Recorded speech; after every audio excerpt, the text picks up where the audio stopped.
Been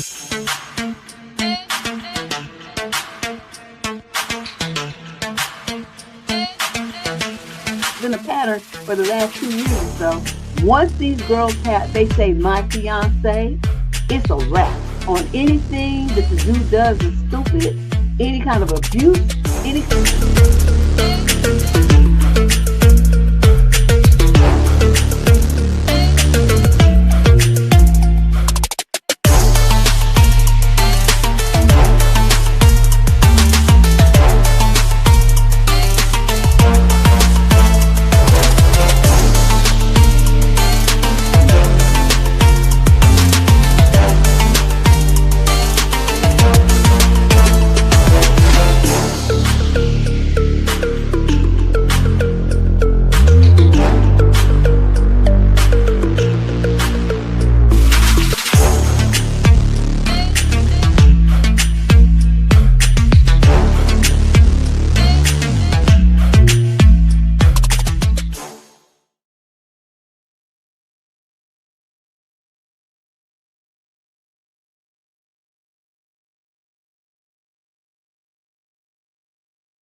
Hello? I can't hear you.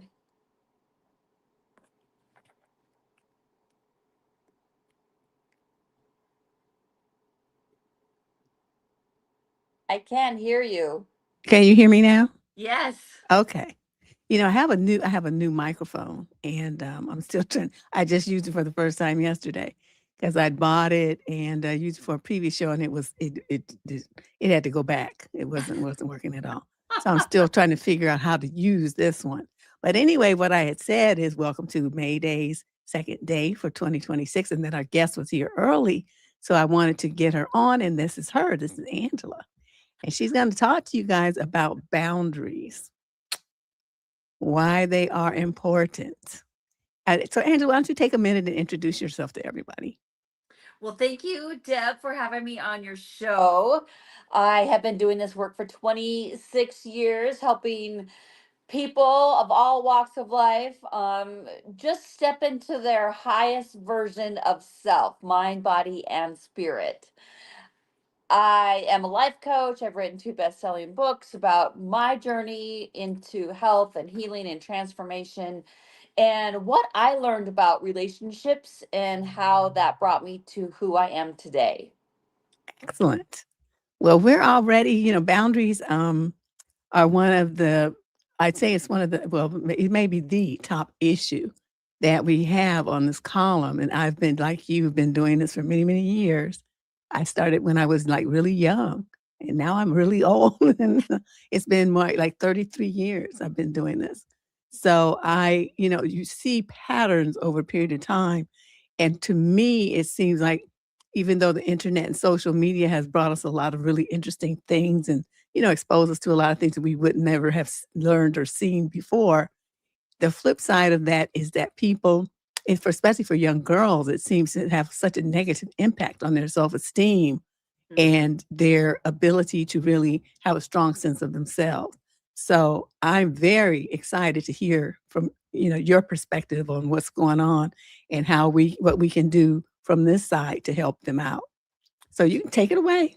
Well, that's such a loaded question because everybody talks big behind behind a screen with the bullying, and it's just gotten out of control. And I've a lot of my clients, they are in their teens all the way up to their 70s and 80s, and I feel for the younger generation because of the bullying behind the screen, and you really do, they don't understand who they are yet, who they are in Christ, first of all, who they are as a divine creation. And then, people that whole sense of identity and confidence and self-esteem is, I think, established, like really rooted and established as we grow, and they're just too young. They don't have those quite those life experiences yet. So when people bombard them with comments and ridiculing and criticizing, it cuts deep to the core. And that's why boundaries are so important to have within ourselves. So boundaries around the social media, boundaries around, looking at those comments, boundaries around our relationships with our friends, relationships with our parents, relationships with our intimate relationships. It's so important to Let's be able, rewind for a minute and explain when you say boundaries, what do you mean? the ability to say no. That doesn't work for me. That doesn't work for me. And I'm not going to negotiate on my core values. That is what it means. And I am not going to allow you to behave badly in my in my life, in my intimate world. I One of my metaphors is, imagine that you are standing in the middle of a hula hoop. And everything within that hula hoop is your business, and everything that you can micromanage. And everything outside of that hula hoop is none of your business, and the things that you can't micromanage.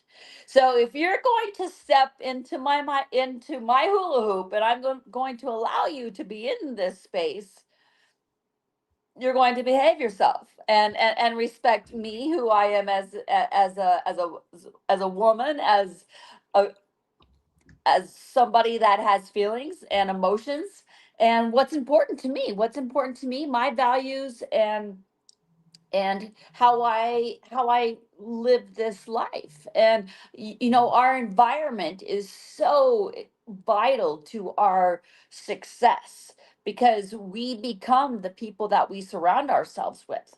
So that's why boundaries ultimately, I think, are that doorway into progressing into the best version of self. Why do you think so many people struggle with setting boundaries? It seems, I don't know, it just seemed to me like they just really are afraid of it, or they Mhm. think they're bad, or that people aren't going to like. There's some negative association with setting up a boundary. I don't think that we want to let anybody down. Ultimately, it's, especially as women, we're caregivers, we're nurturers. We want to please people. We want them to think kindly about us and highly of us. I think most of us do. So we don't want to let anybody down. But sometimes when we don't say no, we let ourselves down. And that we are here to to to set those boundaries. Everything in this universe has boundaries. I mean, think about it. Nature has boundaries. Our body has boundaries, like our physical self. The skin is a boundary to the internal organs from the external world. Nature, she has boundaries, from the rivers to the oceans, the banks. The animal kingdom has boundaries, animal territories. Everything operates off of boundaries, because boundaries allow us to stay safe, first and foremost, and it gives us an identity. It gives us an identity as who we are and how we want to show up in this world. I mean, the ocean needs to have a boundary. Otherwise, if it didn't, we would be flooded with water everywhere, right? I mean, Everywhere. everywhere. Think about the um wolves. I think the wolves, particularly, they have boundaries, very distinct boundaries, and one pack knows not to impede on the other pack. Otherwise there's going to be a fight. Right. And that's why we have a lock on our front door. We don't want everybody to be able to walk in the house whenever they want. So boundaries ultimately keep us safe. Someone I'm going to put as they make comments. I hope you are okay with that. I want to show them on the screen so you can see what's being said to this young lady. I always read it because a lot of the people are listening as they drive. So I have to have boundaries around reading the news and what I take in on the internet. Too much is detrimental to my mental health. Absolutely. We have to, in where we are currently as a society, we have to use a lot of discernment on what we are going to pay attention to. We are energetic beings, right? We are spiritual beings having a human experience. And what we listen to, what we witness, what we see with our own two eyes, it seeps into our field, our electromagnetic field, and it will contaminate our mind. And our mind is a powerful creator. What our mind thinks, what our mind sees, is what we create. So it seeps into that subconscious mind, and pretty soon it begins to play itself over and over again. And whether we recognize it or not, we will manifest it. This is why it is so important for each and every one of us to have boundaries about what we watch, the music we listen to, the people that we are entertaining in our life, because we become one of them. So this is a great time to take inventory on who's in my world, who's in my world, and are they supporting me? Are they supporting me to become that best version of me, or are they taking away from my life? So they're either adding to your life, or they're taking away from it. There's no in between. It's a boundary. It's either yes or no. So, Angela, do you think, we talk a lot about people who seem to have far fewer boundaries than they should have. But what about people who have too many boundaries? I mean, they just know. It's like the instant instant thing that you hear out of their mouth. They tend to be kind of, I don't know, distant from people. Even if they're in a relationship, they keep a lot of space. And I know a lot of women who have husbands like that. They write in the column and talk about how these guys don't really want to be known. They don't want intimate, really revealing conversations with their wives or girlfriends, and the women feel horrible. So Mhm. what can you suggest for someone who has too many boundaries? What is behind that behavior? My thoughts around that is, I've been doing healing work for, like I said, a long time, 26 years. And it's a protective mechanism because we don't want to be hurt again. So we operate off of our old hurts until we address them and heal them. And we can stand sovereign and solid in who we are in our new identity. So we will operate off of old stories in our life, and we say no, no, no, because we do not want to repeat that scenario. This is why, taking time to heal, to reflect and contemplate on, we all have a life, we all have a story. I wouldn't be sitting here today if I didn't have to hike that mountain 3 and 4 times and fall down and pick myself back up. There's no way I would be able to offer authentic insight if I hadn't been there and done that. And I do know that we attract relationships that reflect who we are. We reflect people that mirror our energy. Now, whether you want to admit it or not, that's a whole other ballgame. But Oh, that's we interesting. attract the person, the situation that we need to look within ourselves to heal that, so we can address it and then move forward.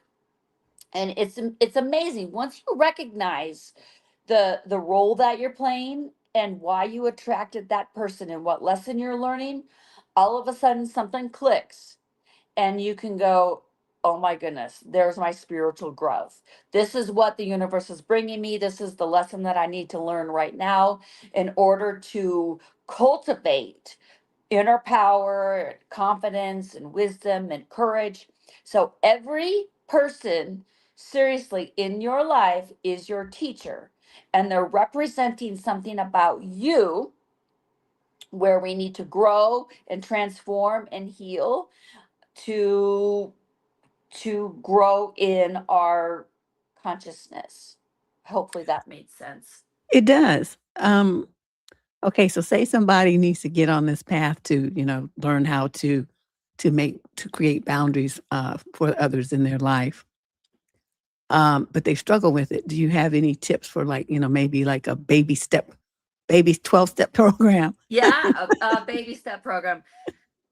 A great place to go would be to go to the mirror. Go to the bathroom mirror and look at yourself in the eyes. Look at yourself and tell yourself first and foremost that you love yourself. Because in order to have boundaries, you're going to have to love yourself. And you're going to have to love yourself through the pain. And you're going to have to love yourself so much that you're not willing to accept bad behavior, being treated poorly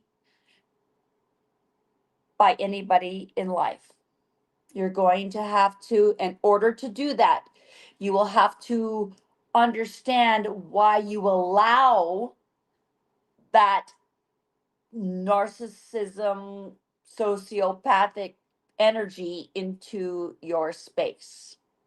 So, because when you don't allow it, when you decide that you're not going to allow it,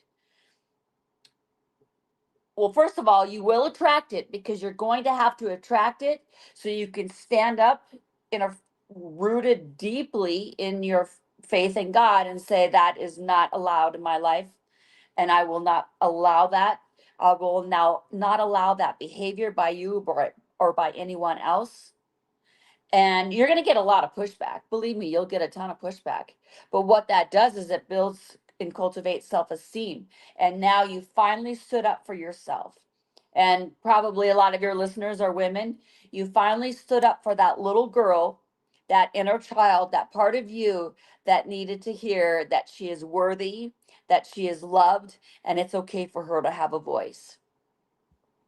I made a meme the other day, and it had the F-bomb in it, but basically it says, once upon a time, there was this little girl and her name was Deborah.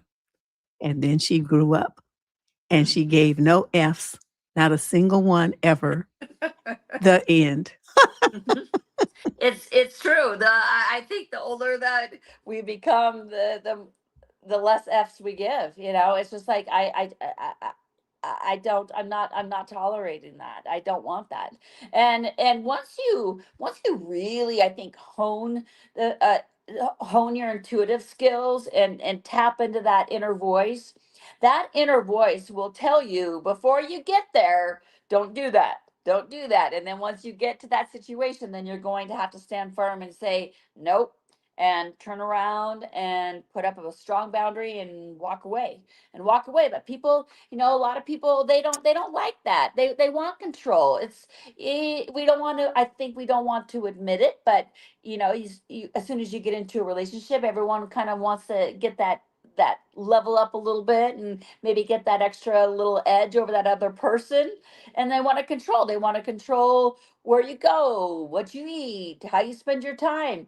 Well, I don't know one person or one animal in this world that likes to be controlled. And Yeah. as soon as you try to control somebody, what you're really saying is that you are out of control in other areas of your life. So this is one element that you can control is somebody else. Yeah, And so, I don't want that kind of responsibility. And I no look at way. myself, I used to see my friends and, relatives in relationships like that where they had it could be a male or a female, and they try to control their partner Mhm. and have them checking in, and not because they wanted to check in and just tell them where they are, just for their comfort. They would demand it. And Mm. so, I was growing up, I was looking at that. So I think I have this opposite energy. Like, don't ask me nothing. Don't ask me nothing. Don't try to tell me nothing. If I wanted to know, I will ask you. And if I want you to know anything about me, I will tell you. But other than that, whatever, just leave me alone. So Mhm. it becomes really a challenge because I don't want to control anybody. Right. And my dad used to say, most men aren't used to that. They're used to a woman who's, kind of more, not necessarily controlling, but she's more in their business, wanting to know where they are and tell them what to do and things like that.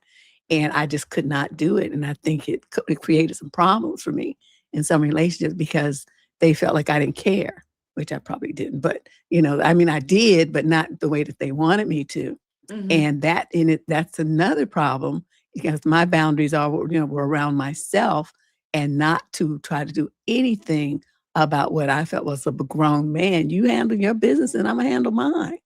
And so that just even that created problems because it was just such a different thing, I think, than they were used to experiencing. Mhm. Well, it's we behave like our what we create in our life, what we the story that we used to experience, good, bad, or indifferent. And sometimes we recreate the chaos because a very primal level, that's our comfort. And when you decide that you don't want to live in a state of chaos and fear, you choose something else for yourself.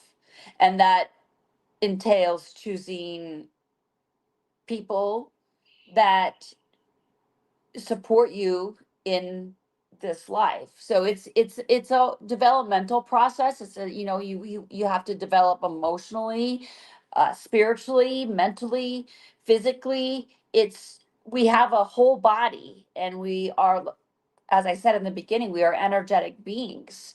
So we're constantly operating off of subconscious fears. We're operating off of mom and dad stuff. We're operating off of whatever was rooted within our cells between 0 and 21 years old when we were developing our energy centers. Those are hardcore, deeply rooted within the tissues, and they do show up until, as I mentioned, we address them, reflect on them, and then heal that part of our bodies, heal that part of self. That's the transformation. You have a question came in. She wants to know, how do you stop second guessing your decision to enforce a boundary? That's a good one. Good one, Ash. So it's build a relationship with Christ, build a relationship with God, a very strong relationship. So that's every day, beginning your day with prayer. God guide me, God guide me. And what I also say is, God, please remove anyone who isn't in my highest and best. God, please remove them. So you ask God to remove the people that are not in your life to enhance it.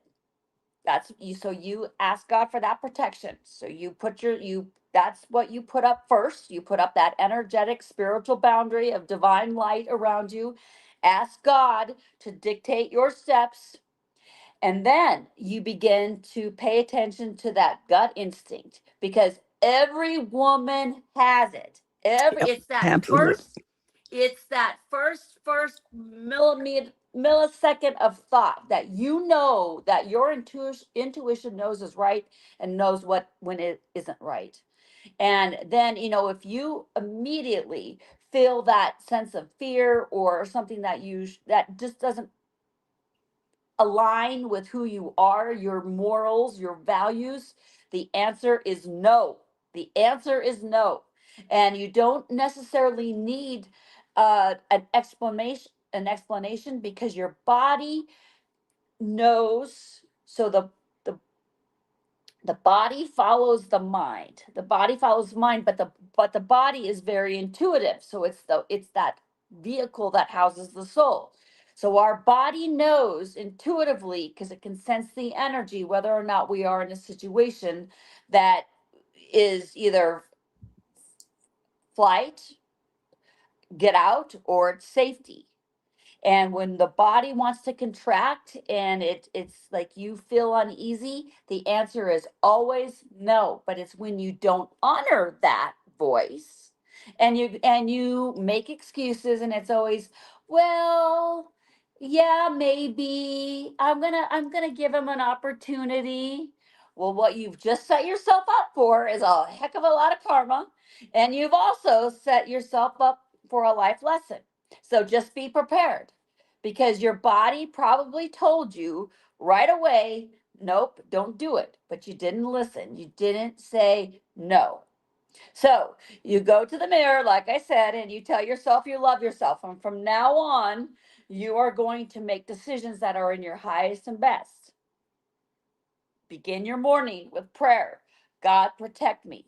Guide my footsteps. Remove anybody that's not in my highest and best. So when he starts eliminating people out of your life, don't chase them. Do not chase them. It's for your safety, and it's for a reason.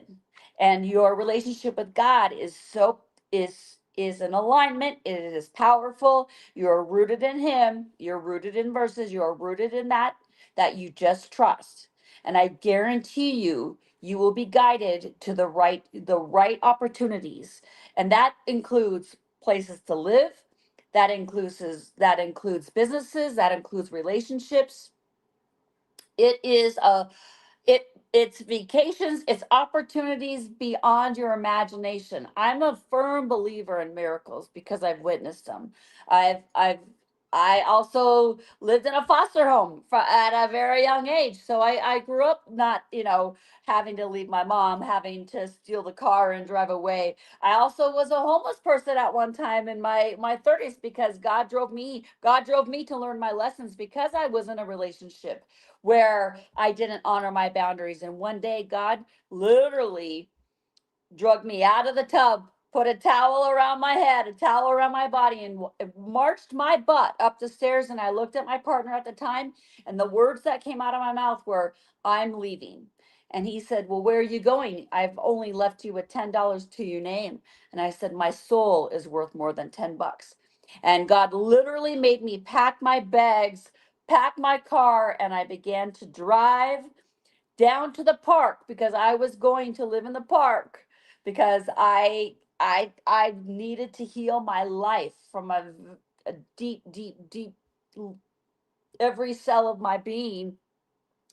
And that was when God literally took over my car and drove me to a house, and that's where I started my life over. So everything that I'm sharing with you right now is the path that I had to take in order Wow, to heal Angela. and Ooh, transform my life.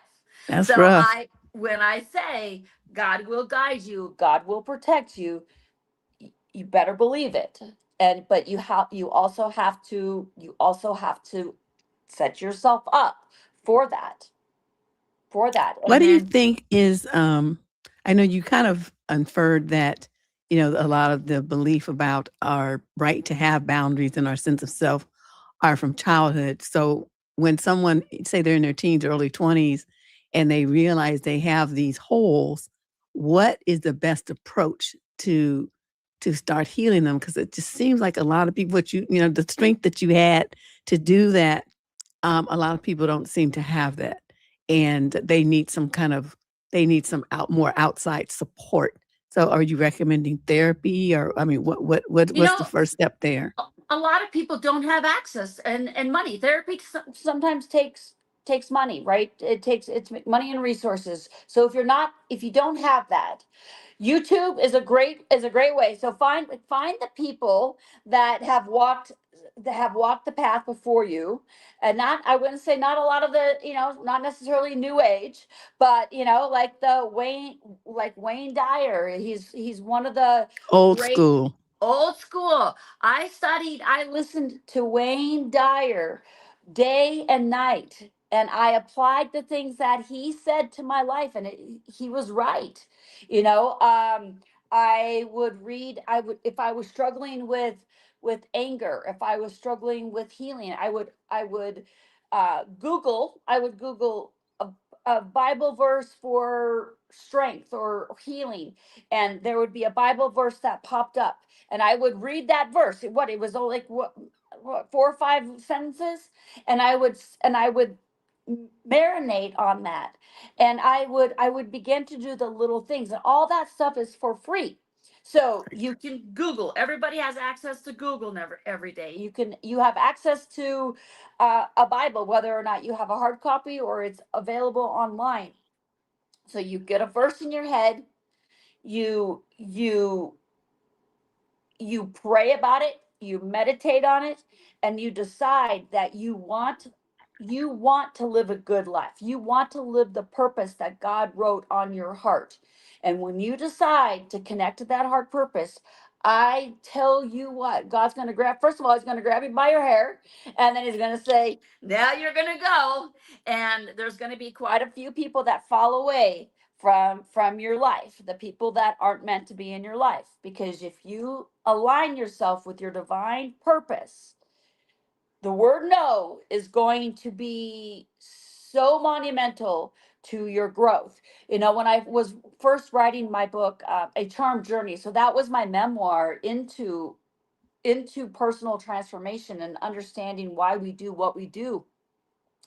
My friends at the time, they didn't understand why I was doing that. Even my dad, my dad didn't understand, and people were telling me, don't write a book, that's stupid. How do you don't even know how to write a book? You're right, I had never written a book, and I had no idea where to begin, and I didn't have money to hire coaches or anything. I sat down one day, opened my computer screen, and I began to type. That's how I wrote my first book. And and anyone who said to me, writing your book is stupid, you're never going to get anywhere, I said, well, that's your opinion, and I went the other direction because I was so rooted in what I needed to do. I knew what I needed to do, and I did it, and I actually got Wayne Dyer's endorsement, and it was a Oh, good for bestseller on you. Amazon.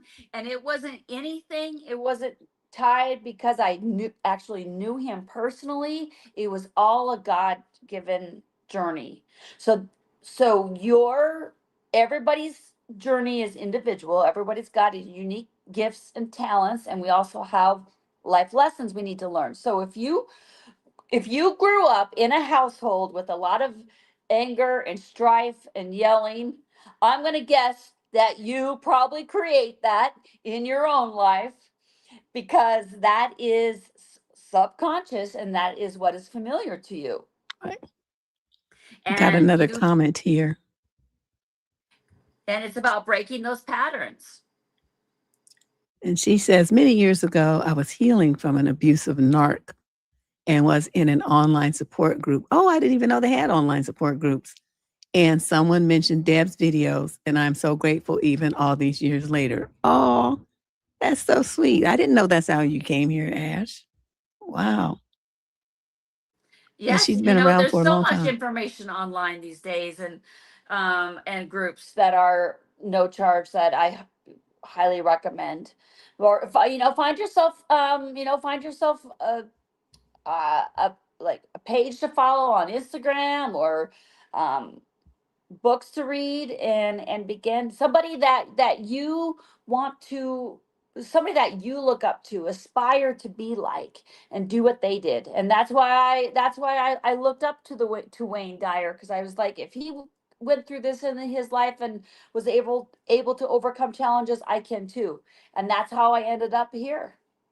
Very good. Well, tell everybody how they can find out more about you and your books. My website, angelalenhardt.com, uh, is available. I've on social media, and I have blogs written about angels. God's kingdom. I believe in Michael and Raphael and Raphael and Uriel. I mean, I've had personal experiences with them. I know that God's kingdom works. I know that Jesus is alive and well, and we're here to overcome our challenges and to rise and become who God designed us to be. Very good. Well, thank you Saying so much for no coming. is important. So yes, no will get you there. I love no. No and free are my two favorite words. Mine too. All right, Angela, thanks so much for coming through. Great conversation. You're getting kudos in the chat. Thank you so much for stopping by and visiting with us during May Dayz 2026. Thanks, Deb. All right, have a Well, good day. you too. Bye-bye. Bye-bye. So I hope you guys enjoyed her. I did. I always love talking about boundaries. It seems like every year since been on this channel, doing this show in its various transitional forms, there's always a new generation of young people that need to learn this stuff. So it may seem repetitive to us old heads. We keep saying the same thing over and over and over and over and over and over and over. But new people are hearing it because they're just, getting into their teens. They're just getting to the age where they're starting to think about getting into dating relationships or marriages. And so to them, it's new. So I have to keep reminding myself that, because sometimes I feel like, oh God, do I have to say this again? But, I have to be patient and realize, well, it's old to me because I'm old, but it's new to them because they're, these whole situations, these life experiences are new to them. So people like Angela and I and all the other speakers that we have on this week, we're all to notice the speakers are more mature people. And so we're coming at this from a slightly different perspective. We have the experience, we've been through it. We come out on the other side. So we're sharing our experiences with you guys so that you don't have to go through the same drama that we did. You can go out and nobody's telling you not to make mistakes, but please make different ones. Okay. You don't need to make those same ones that we did because we got this. All right. We been there, got the t-shirt, the cup, the souvenir pin, all that. We got all of that. So we're trying to keep you from wasting your time and wasting your heartbreak on the same mistakes that we made. So I really appreciate everybody who responded to my cries for help to, come and talk on the show. And we'll have one more guest tomorrow. Is going to be talking about, what is Mark talking about? Shoot, I forgot what he's talking about. Hold on a second. Let me see. Oh, I don't need to do that. I have the slide here to show what he's talking about Thursday and Friday. Here it is. His name is Mark Schuler, and he'll be talking about dysfunctional communication styles. And, because a lot of times, the words that we use and the body language that we use with people that we allegedly love and want to have a relationship with, it's just not working. And people get stuck in these miscommunication ruts. So Mark has some really good ideas for it. I went back and forth with him by email. So I think you guys will enjoy him. So if you have some questions or some situations that you've had in your own relationships that you want to run by him, feel free to do so. And let him, respond to your questions tomorrow. And I'll open the floor up. You can call in and let him know what you think or ask your questions too. So let me pull that off here and get back to what we're supposed to be talking about. So yeah, that was good. Let me look at my articles. I saw this article that I thought, what? There's always some new garbage going on the internet in the dating world. Came across this article that said there is a toxic new dating trend called ghostlighting, and it's even worse than ghosting. Have you guys heard of this? Have you heard of ghost lighting? Because y'all be doing that internet dating. I just don't have the bandwidth for that. But I thought, wow, this is kind of really weird. Ghost lighting. So let's see what this is all about. I printed it out, but I didn't even read it. But I wanted to be just as surprised and appalled as you are while we read it. So it says, the dating world is getting more harrowing by the minute. Just when you thought ghosting or disappearing on someone you're dating without warning was enough of a problem, a new trend has entered the Gail Tice. I don't know what that's even worse. It's called ghostlighting. Why did I print back and forth? I hate this flipping pages stuff. Essentially, it's a toxic combination of ghosting and gaslighting. Ghostlighters drop all communication only to reinitiate contact later as if nothing ever happened. To make matters worse, they'll often try to gaslight the person they were dating, believing that there was no ghosting in the first place. So what, like they just want to, like time just magically is compressed or something? What are they talking about? So instead of owning it, they brush it off like it's no big deal. And then they try to make an excuse like it seemed like you were super busy, so I didn't want to bother you. Oh, yes. Oh, double the dysfunction. Thank you. That is perfect description of this nonsense. That's so weird. Okay, so they ghost you, but then they come back like they never ghosted you, and then they try to gaslight you to thinking that no, it's not what you think. I didn't ghost you. That never happened. Wow, this is kind of amazing. What makes it different from simple ghosting is a psychological twist. Ghosting is avoidance. Ghostlighting adds distortion by manipulating the facts so you doubt your own reality. And then the author wrote, how romantic. Oh my God, this is just unbelievable. The problem with ghostlighting is that it can take many forms. It can happen when the ghostlighter texts you out of the blue. It can happen when they suddenly engage with your post on social media. It can happen when they try to subtly slide back into your DMs. Usually ghostlighters will attempt to pick up exactly where they left off with no acknowledgement of their disappearance. Wow, this is some scandalous stuff. The psychology of ghosting. Oh, I'm sorry, gaslighting is on the rise, should come as no surprise. After all, thanks to dating apps and more people meeting online in general, daters tend to stay in a state of ambiguity with each other for longer than they did in the past. Dating trends have reached new lows. What are Throny and Shrekking and Bank saying? I printed that article out too, but it's over here somewhere. Oh, it's the next one. Okay. We'll talk about that in a few minutes. So many connections now exist in a gray zone. You are texting, you kind of seeing each other, but nothing has ever been explicitly defined. That ambiguity gives people an easy exit. And when someone can exit without consequence, they often do. Well, now let's think about that. So you spend a time with somebody and the relationship is undefined, right? And so, you texting and they call it seeing each other. So it gives people an easy exit. There's no consequences. Well, what consequences are there if you're just dating anyway? I mean, there's no consequences to a dating relationship, period. Whether it's been 1 day or 20 days or 20 months or 20 years. If you're not married and you don't have joint properties and stuff that you have to divide and kids and you have to negotiate child support and custody over, there's no consequences whatsoever anyway. Regardless. That's what dating is. See, people don't like my description of it. They say, you're wrong. It's more than that. But to me, dating is nothing but a way to put a claim on somebody that you're sleeping with. That's all that means. Dating is, this is the person that I'm screwing right now. That's what that means. And so many women, when I say that, they get so angry. They get so angry at me. No. There's love. We love each other, though. And it's, they just get so defensive and just like all up in their little feelings. And the dudes too, they get mad. No, that's my woman. But what, you're not married, right?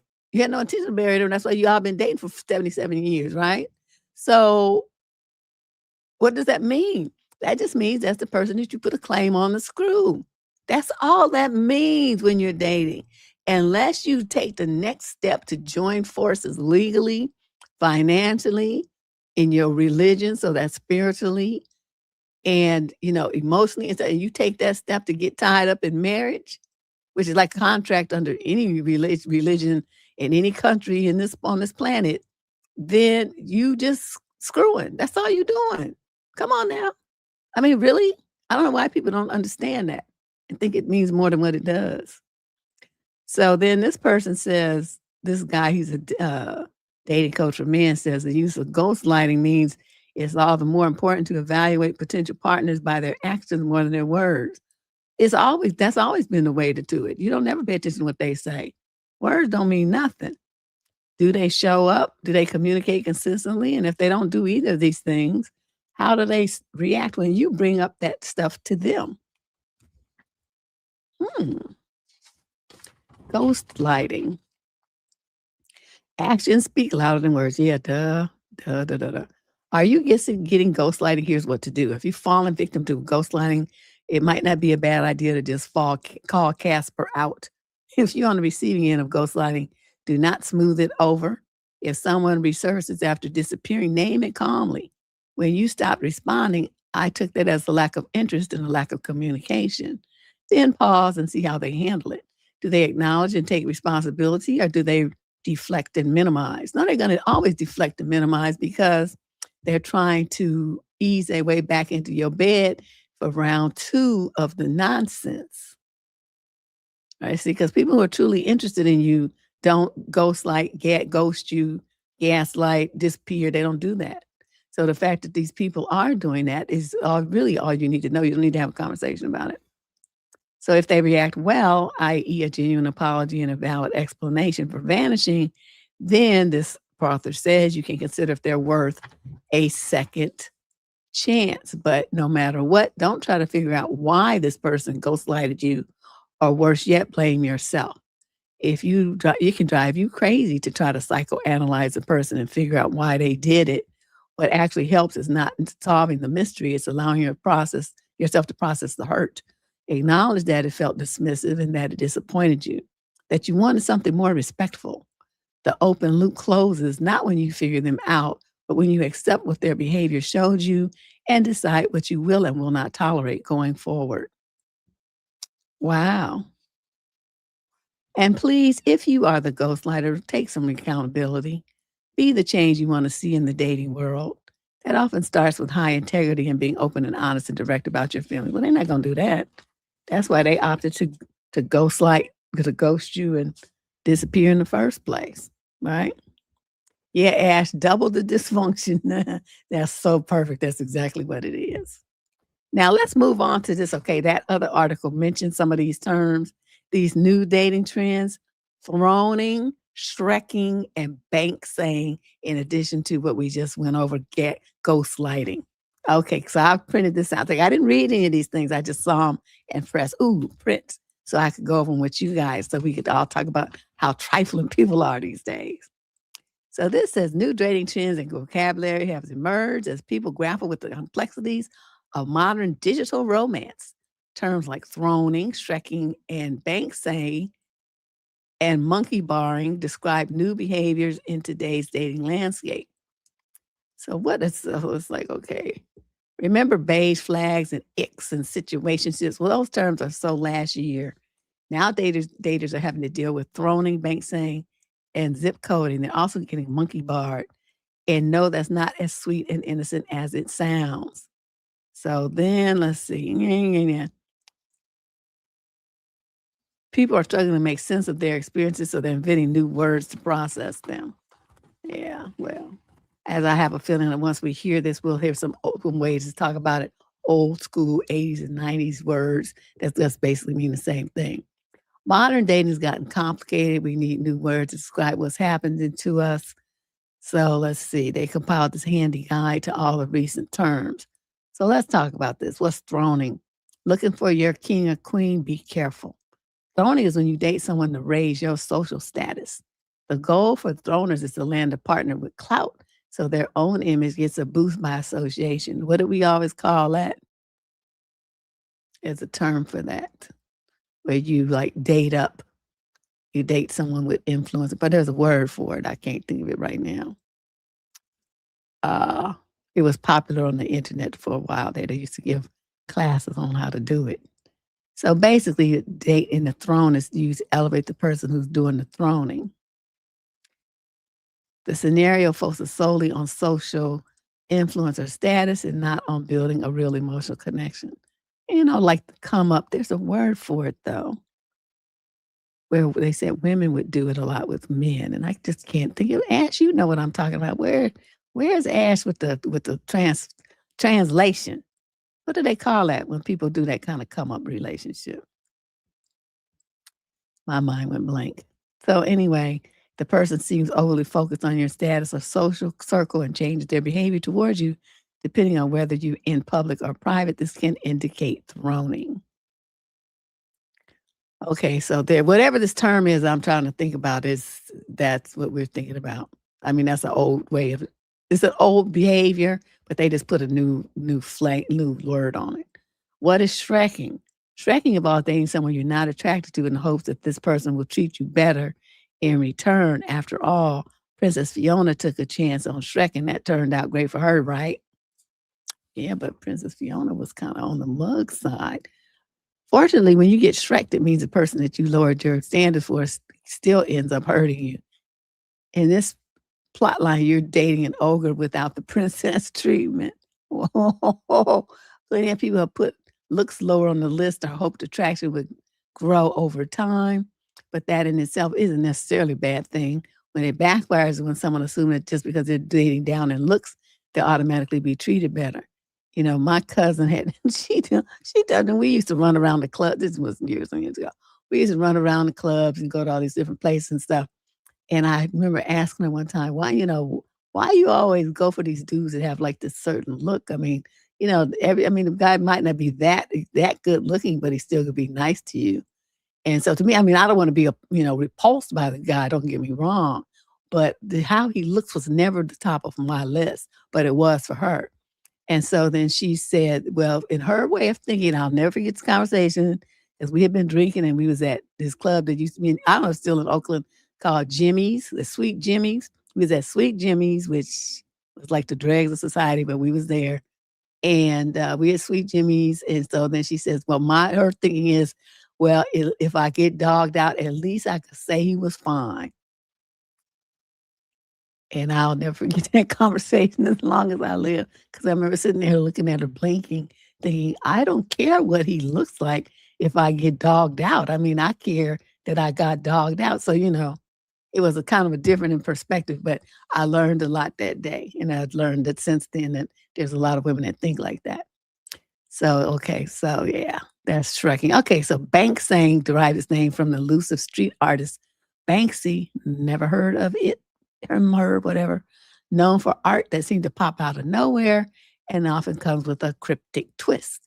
Like a baffling Banksy art piece, Banksang in a relationship involves slowly withdrawing emotionally from your partner without telling them that that's what you're doing. Okay, so this is not new behavior either. We call that the slow fade. And that term is like so old, like from the 70s. They just ease out the relationship. You barely even notice that they're gone. When the time comes to finally break up, the Banksy often feels better, having mentally checked out a relationship a long time ago, leaving the other partner blindsided and confused. No, they ain't confused. If they was disappearing out doing a slow fade, the other person still thinks they in the same relationship. Well, they just dumb. I mean, what is that? Somebody's fading out on you. That means they just haven't been available. They're not returning your calls. These days, your texts, they don't want to go nowhere with you. They start standing you up on dates. Stuff happens. And you going to say that, you confused and blindsided? No, you just dumb. You saw everything that was happening, but you just wanted to pretend like it wasn't, I guess. I don't know what they be doing. Wow. When someone employs this technique, they start destroying the relationship before the other person even sees it coming. Unbelievable. And then this other code, the other thing called zip coding. It can take different forms depending on who you ask. In the most common version, people set such a tight radius on their dating app filters that they keep themselves from meeting anyone outside of their zip code. Yeah, that's what it is. Like, I'll tell you all the time. I was like, this is some stuff, like this Banksy also, because this is stuff's been happening, and then like young white kids get a hold of it and they put some new language on it, and slap a new word on it and put it in the social media, on the news and magazines and stuff like it's brand new and they just thought of it. This is a pattern that I've been seeing for the last 30 years. I don't know what that's all about. Just call it shit what it was, okay? Stop trying to come up with new terms for the same old shit. It just drives me crazy. So everything I'm seeing here is none of this is new behavior. It's just the same old shit. So yeah, the zip coding, even though they say it's for dating apps, that they don't want to get involved in anybody outside of the zip code, that's always been a thing. We called it geographically undesirable. And that's from like in the 80s. Geographically undesirable. It's the same principle. You want somebody that you can get to quick, right? That can get to you quick. You don't want to be traveling far. Gas is high. And, the time spent on the freeway, wear and tear in your car, so going back and forth to try to get to somebody, that's costs too much. It's nice to have somebody you can just walk down the street or meet them at a cafe, take a bicycle or drive your car a mile or two. That's preferable. So they call it zip coding, but it's the same thing. So then monkey barring, well, that's just like people that swing from one relationship to another. They don't never be without a partner. They lining up the next person before they break up with you. They already got somebody new that they're gonna move their stuff out your house into this person's house. That's monkey barring. Okay, but they say it's more prevalent right now as Gen Z struggles to find connections in real life amid the era of dating apps. Well, at least this person admits that the behavior is not new. They just change it all to swiping instead of what we used to do, in real life. Because you start, quote, talking to somebody else, right? You chilling there, kicking it. It was the term we used to use. You kicking it with person A, but then you go out and you meet person B and you think, So then person A starts messing up. So you swing over to person B and see what they talking about. And then if that don't work out, you over to person C. And that's how you do it. And people say, well, that's not really right. And I think if you're not married and you're single, that's what you're supposed to do. Now, you don't have to do it like that quick. I mean, especially if there's some trauma involved, you probably should take some time to heal yourself or do something with yourself. But a lot of people don't want to do. They don't want to be introspective, and they want to be with somebody. They feel like if their life is boring unless they have a partner, that there's something wrong with them, that they're a failure unless they have a partner. So for those people, monkey barring is part and parcel for who and what they are. They don't never be without a relationship, ever. You never see them without somebody. They always got a new girlfriend or a new boyfriend, always. Yes, girl, yes. Party lines. Oh, I remember those. I know one of my cousins had a party line, like subscription or whatever you call it. She paid for the service. And so she would be on there at nighttime, because she didn't have shit else to do. These are pre-cable days, cable TV. Yes, like before they had cable TV, but not like, Netflix and, all these kind of things hadn't really come out yet. Streaming services weren't invented yet. So people they just had like regular TV. And so she was on these, she had this party line thing. It'd be like 900 different people. I couldn't get with it. It was too confusing. But yeah, she would spend hours on there talking to different random men. I thought, wow, these people need a hobby or a second job or to go back to school, something. They spend way too much time on those things. So anyway, that was those two articles. So what do y'all think about that? Shrekking and what did I say?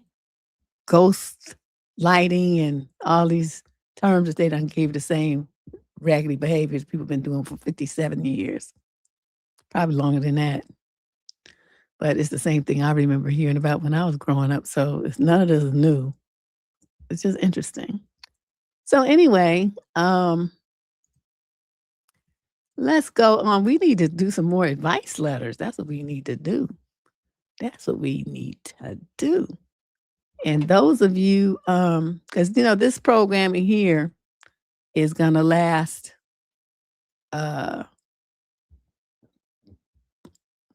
Where's that thing at? Hold on a second. I gotta find that little widget.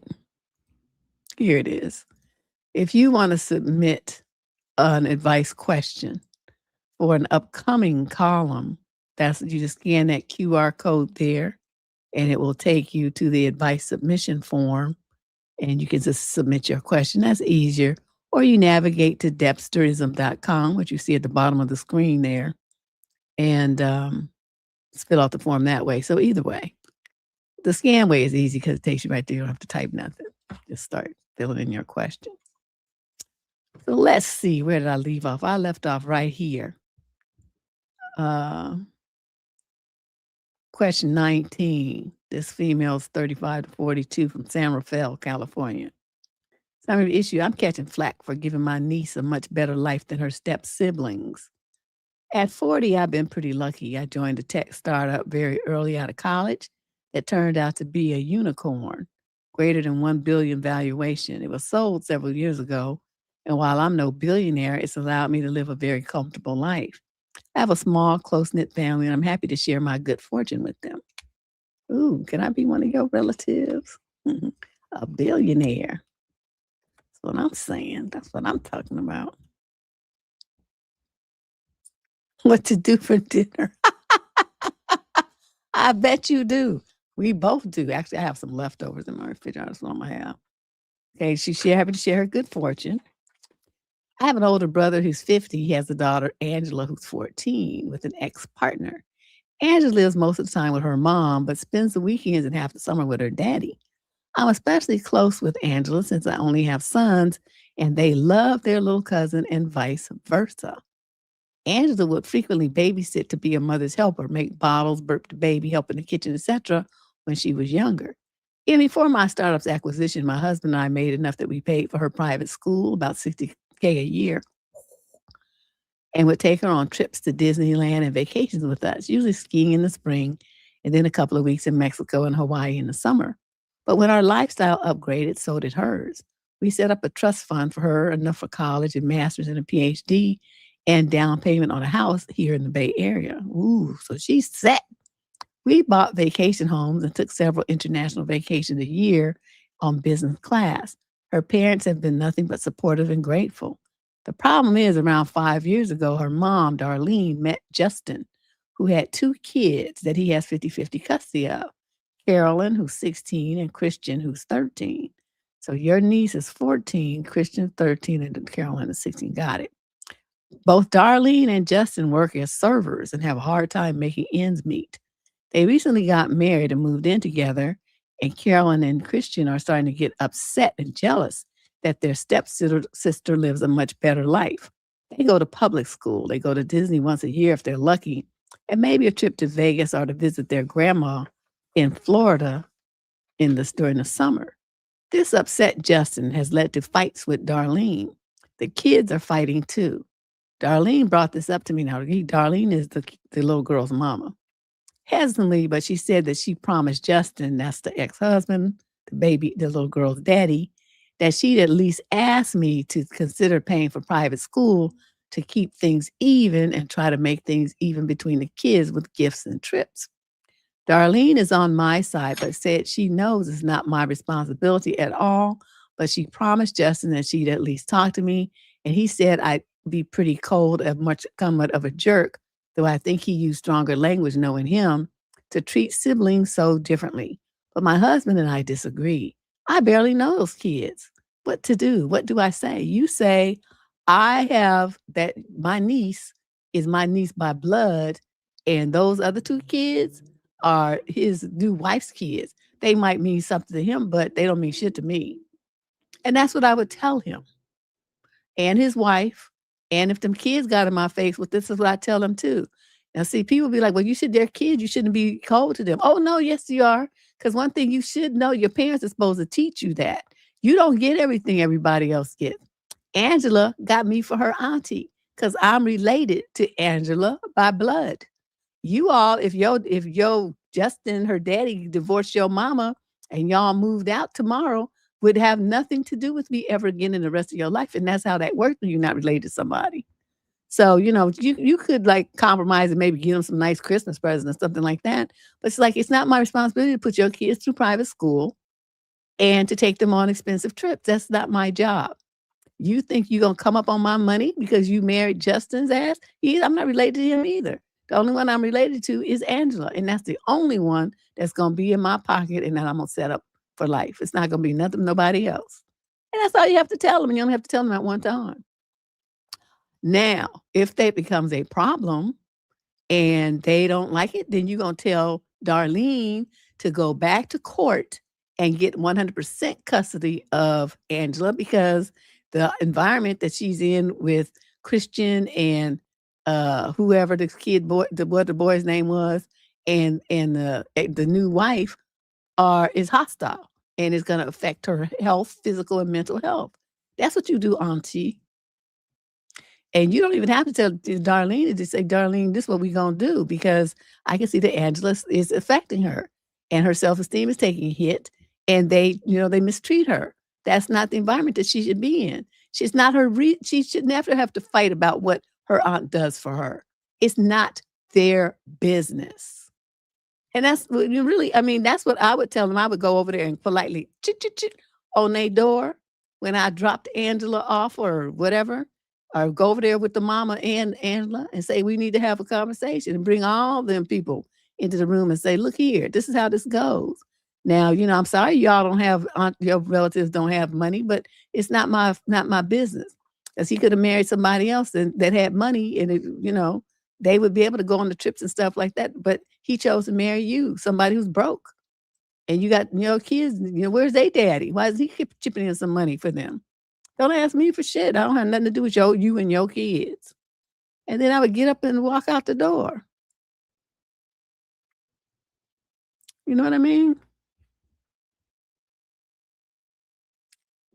Am I the prize? Girl, get you some Thai food. That's what I have in my refrigerator.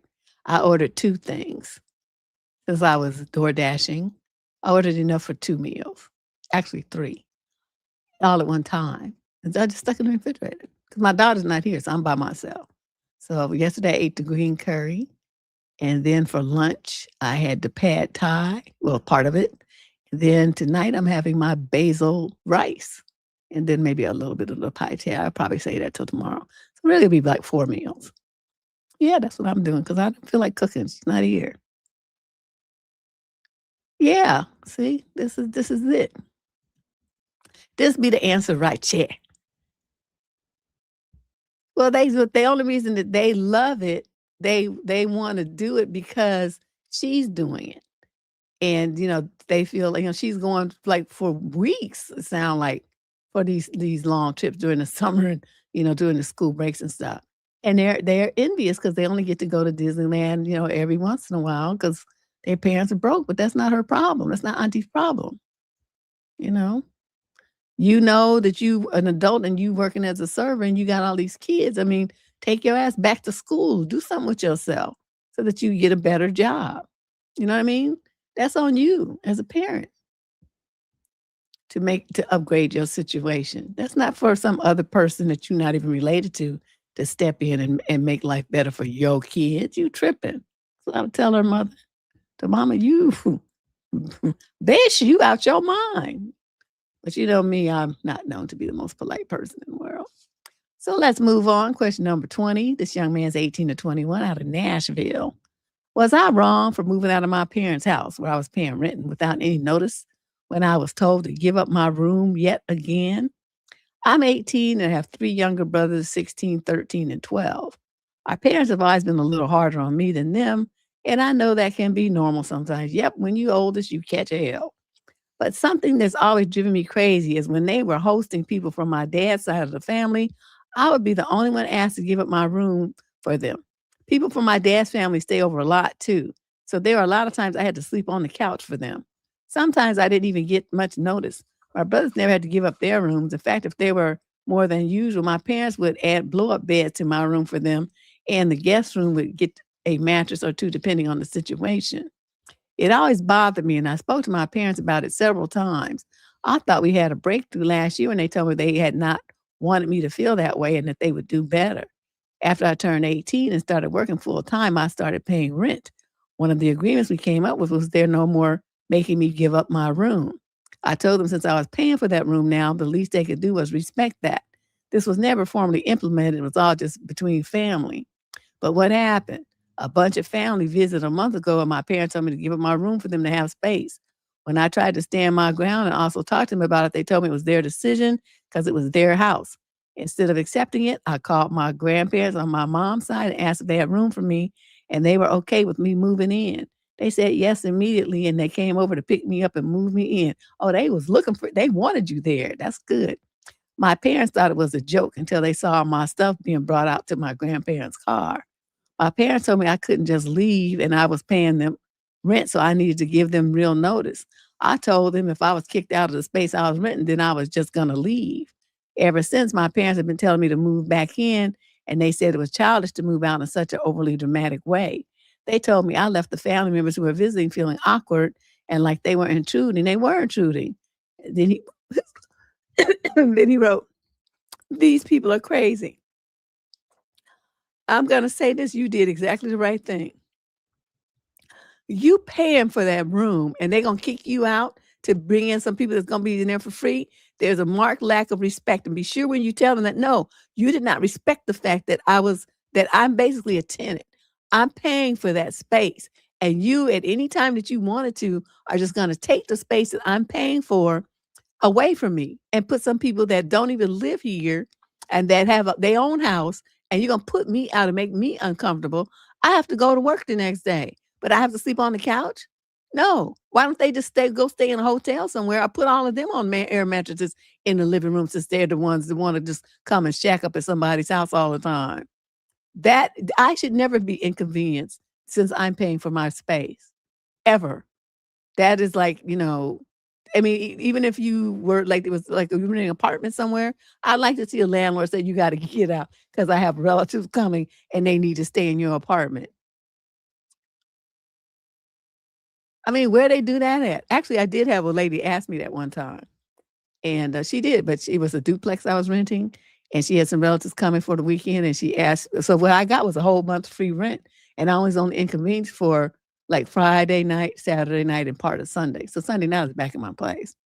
So, but I got a whole month free rent for that. So, she made it worth my while to go stay somewhere else. And I, usually would be somewhere place on the weekend anyway. So it wasn't like I was going to be really inconvenienced. I just told her to make sure they didn't break none of my stuff, and all my valuables I took with me, my jewelry and stuff, my cameras and, stuff like that. I took my valuables. But, if they could use my pots and pans and stuff like that, just wash that stuff and put it back. I don't, who cares? But, yeah, I got a whole month free rent. I'm like, ooh, she could do this a lot of times. But we only did it that once. But, if they were going to do something like that, give you your money back for the month, then that would be fine. But they didn't. They want to have the money and then be able to have the flexibility to kick you out at will too. No, don't work like that. So don't ever go back there. I wouldn't even go back to visit. They might try to keep you prisoner or something. Question 21. This is a female, 22 to 27. Summary issue. My relatives are upset at me for not wanting to help with my niece's birthday party. My older sister is 29 and my brother-in-law is 28, and they have been struggling financially for basically their entire adult lives. They became parents of 3 girls really young, so I've always tried to give them help where I can. Last year, my son turned 2.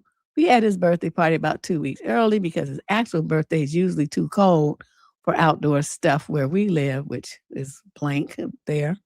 My husband and I invited my sister to do a combined birthday party at our house with my niece, who was turning 8 around the same time. So a party for a 2-year-old and an 8-year-old, that's kind of weird.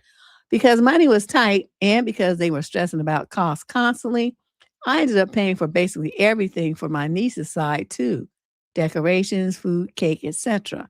I had already rented a bounce house for my son, but I upgraded it to a bigger one so older kids could use it too. I also promised my other 2 nieces, who are 11 and 10, that I'd help make their birthday special this summer because they did not have a party last year due to their parents' finances. Oh, that's good. So everybody gonna have the same treatment. Good for you, Auntie. So now their party's coming up in June. This past weekend, my nieces called me asking if I still helping plan it. Obviously, I said yes because I love them and I would never want to disappoint them. At first, my sister wanted to do the party at a park. My nieces didn't want that because it'll be hot, humid, or rainy. I suggested renting out an arcade in my city and doing a Stranger Things themed arcade party for 3 hours. The girls were very excited about it. But my sister immediately shut it down because she said the 50 people she invited, wait, what? Wouldn't want to drive 25 minutes. Here's the thing, most of the people aren't even there for the kids. Half of them don't even have children. They won't bring gifts and are basically just my brother-in-law's family and friends who turn every event into drinking, smoking, loud music, and drama. My nieces didn't even want a lot of them there in the first place. Meanwhile, I offered to pay for the arcade rental, food, decorations, the cake, basically everything. But my sister still refused because she wants everyone to be able to come. At that point, I told her if the priority is hosting a giant cookout for adults instead of an actual kid's birthday party, then she can pay for it herself. Now we're arguing about what I, quote, should still contribute financially. And honestly, I'm frustrated because they're planning to feed 50 people while barely having groceries at home. I literally had to DoorDash dinner to the family recently because they had no food. At this point, I'm considering just mailing my nieces their gifts and stepping away from the whole thing. What would you do if you were me? I'd give it one more shot. And I tell her, look, I promised those girls a kid's birthday party like I had for my 2-year-old and your 8-year-old for kids, not for a bunch of grown people to sit around getting drunk and just eating food, cost of money for food that y'all don't have. I'm not going to support them like that. If they want to have, you all want to have a get together for adults, they need to be potluck where they all bring their own food and stuff. And then, I might get a bounce house or something like that for the kids. But, the way that the sister's doing, I said, basically what you're doing is you're going to cost these girls a party. That's what you're going to do. They're going to be disappointed because the party that we told them they were going to have this summer is not going to happen because of you and your insistence on funding an entertainment afternoon for a bunch of drunk adults. So you and your husband sit there and think about this. Do you want me to pay for the kids' party, which is what I said I would do, and it's going to be in my city and it's going to be just for kids, or you guys do it your way and then you have to pay for everything? Those are the only two choices because I'm not going to pay for anything for any adults. I pay for a kids' party and that's all I'm going to pay for. And it's going to be a kids' party and I'm going to write the check to a kids' party venue for kids and that's it. That's all I'm going to do. And I will be very clear with her and just, spell it out what you will and will not do. And so you can either choose choice A or B. And if they want to do something for the adults later, they can do it. They don't have to do it that same day. They can do it the following weekend. And just, have a bunch of drunk people. I don't think I'd want a whole bunch of drunk people around my kids like that. Anyway, so I'm kind of questioning their decision making. I know my parents used to have parties, but we had a 2-story house. So everybody, would be banned. All the adults that came to the party would be banned from going upstairs. And my dad would put barricades up there. You have to go, there was like a cutout. And then you have to go up the stairs to go up to the upstairs part where we were. And we had a babysitter. So, wouldn't be no funny style, nobody coming accidentally up the stairs looking for a bathroom or something. There's 2 bathrooms downstairs, a half bath and a whole bath. So there's never no reason for nobody to need to come all the way upstairs. The house was huge. And so that's how they do it. So we never see them adults and they never see us. The party would start after we already went to bed. So, have a situation like this, though, the theme is a kids' party, so it's obviously going to be during the day. And then it's going to be all these, drinking and carousing adults around. And you can't watch them kids all the time. I don't like that kind of environment. I don't like it. I don't like it at all. I know people do it, but I don't like it. Question 22. This young man's 20 to 34. He's out of Long Beach. Summary of issue. Yo, auntie, if I continue on a pre-planned trip and my girlfriend is arrested at the airport due to old warrants, would I be wrong? Long Beach, California. The LBC. I'm 34 and my girlfriend is 29 and we've been dating for 6 months. I've been planning to attend my cousin's wedding in June. We'll be flying from Detroit to DC. I booked the itinerary in April. So who's in Detroit? Your girlfriend? Why are you going to Detroit and you live in Well, whatever. Earlier today is May 25th, she discovered that she has warrants from over the past few years, saying that she doesn't remember the charges. I expressed concern that she wouldn't be able to board the flight with those warrants in place.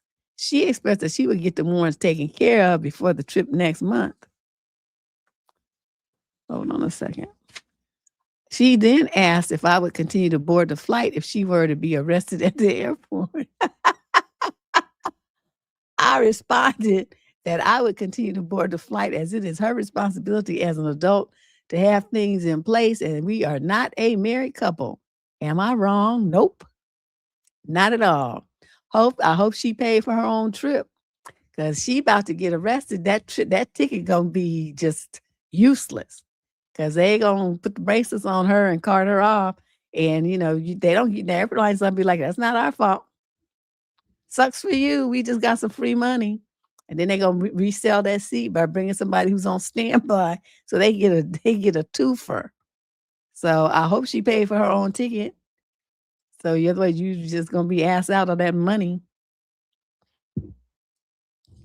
I don't know what to tell you, but I would do the same thing. It's not my fault you got warrants. Shit, take care to handle that.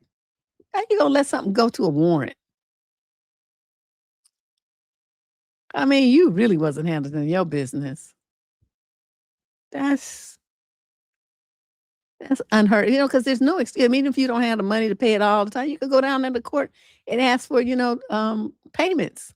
They let you do that. If they say you don't have a job right now, or you're on Social Security or unemployment or something, you got a really limited income, they put you on $10. I mean, they don't care as long as you're showing some good faith and effort in paying it, the ticket or whatever it is. But you don't show up for court and you don't make no arrangements for payment, it's going to turn to a bench warrant. And then what you going to do? That's just stupid. Question 23. This is a male, 18 to 21 from Denver. Some issue. Would I be wrong for telling my dad's pregnant girlfriend that he already has 3 kids I don't have anything to do with, and her babies ain't going to be no different? Dude, you kind of a savage. The kids are all under the age of 18. I grew up with my mom. I only ever saw my dad one day a month, and that has not changed even after all this time. My mom and I tried to end that visitation, but the judge said no, since dad never skipped a day. It made sense to continue until my 13th birthday, which is in early October. My dad has dated a few women over the years, and he's had 3 other kids out there. My mom was offered the chance for me to get to know them, but I wasn't interested. So mom said, no thanks for me, and that was it. Those kids are raised by different guys. Their mom are married to, so dad pays no child support or anything for them. And he owes mom a ton of money, but she won't tell me the exact amount until I'm 18. My dad has a new girlfriend and she's pregnant. She only knew about me, and every time I was at his house, she could not understand my lack of interest in her pregnancy and her baby. She invited me baby shopping with her a few times, and she asked if I wanted to go to see a special scan of the baby, and it genuinely shocked her that I didn't accept the offer for any of it. Last week, she asked me why I'm not gearing up to be a big brother, and she said she assumes I would have been happy to have a sibling after all this time. What about, that's right, you said she only knows about you, so you know you already had siblings. I told her this isn't the first kid my dad had with someone else. It have nothing to do with those kids, and it won't be any different with her baby. I told her I consider myself an only child, and that is not changing because he knocks up women at random. Damn. See, I knew you were a savage. I could tell from the first line. Ooh, you only 8. You're not even 18 yet. Ooh, you gonna be something else. She got very upset and wanted to believe I was lying, but I convinced her. Then she asked why I care so little because I could have lifelong relationships with them all. She said it was so sad, and she started to cry. And she said she wanted so much better for her baby. I told her she picked the wrong guy to have it with. Oh, you just weigh on too much truth for this woman. She locked herself in the room for the rest of the time I was there. And before I went home, my dad tried to get me to apologize, but I said no. His girlfriend texted my mom a few days ago and said she wanted an apology and to hear I would actually try to be a good brother to her child. My mom ignored the text, but I know the next time I go over there, if they're still together, I'll have to be dealing with it. What do I do now? Should I have just shut up? Nope. Everything you say, I mean, she shouldn't have asked you. First of all, and just remind her, you a baby mama. You ain't nothing. You ain't nobody's wife. So, it's not like you my stepmother. You just some broad another broad that he had a baby with. I mean, so it's like 4 or 5 of y'all. What you want me to do? I mean, as harsh as that may sound, that is the way that it is. She don't understand it though. She acting like because she made birth the baby by this baby making prolific baby making clown that is something new, different, and exciting and special to you.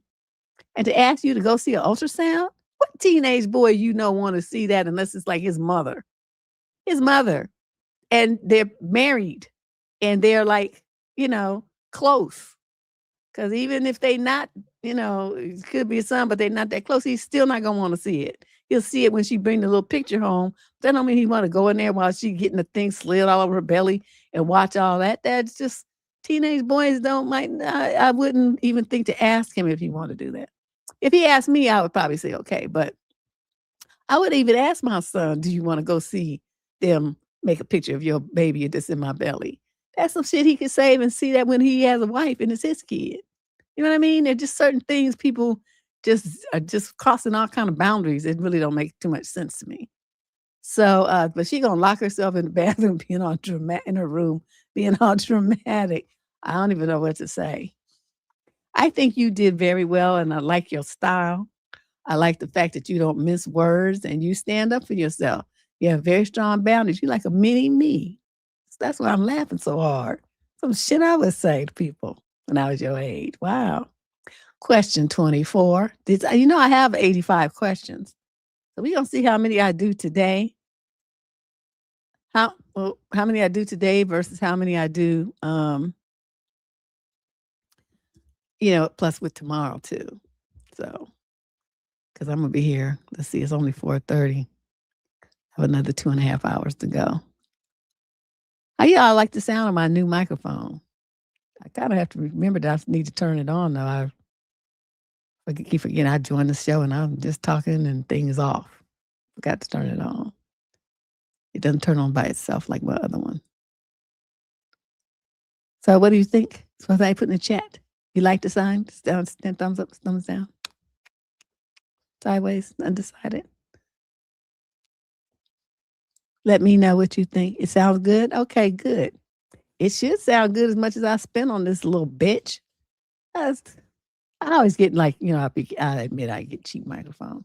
I'd be like, I don't want to spend more than $40, $50.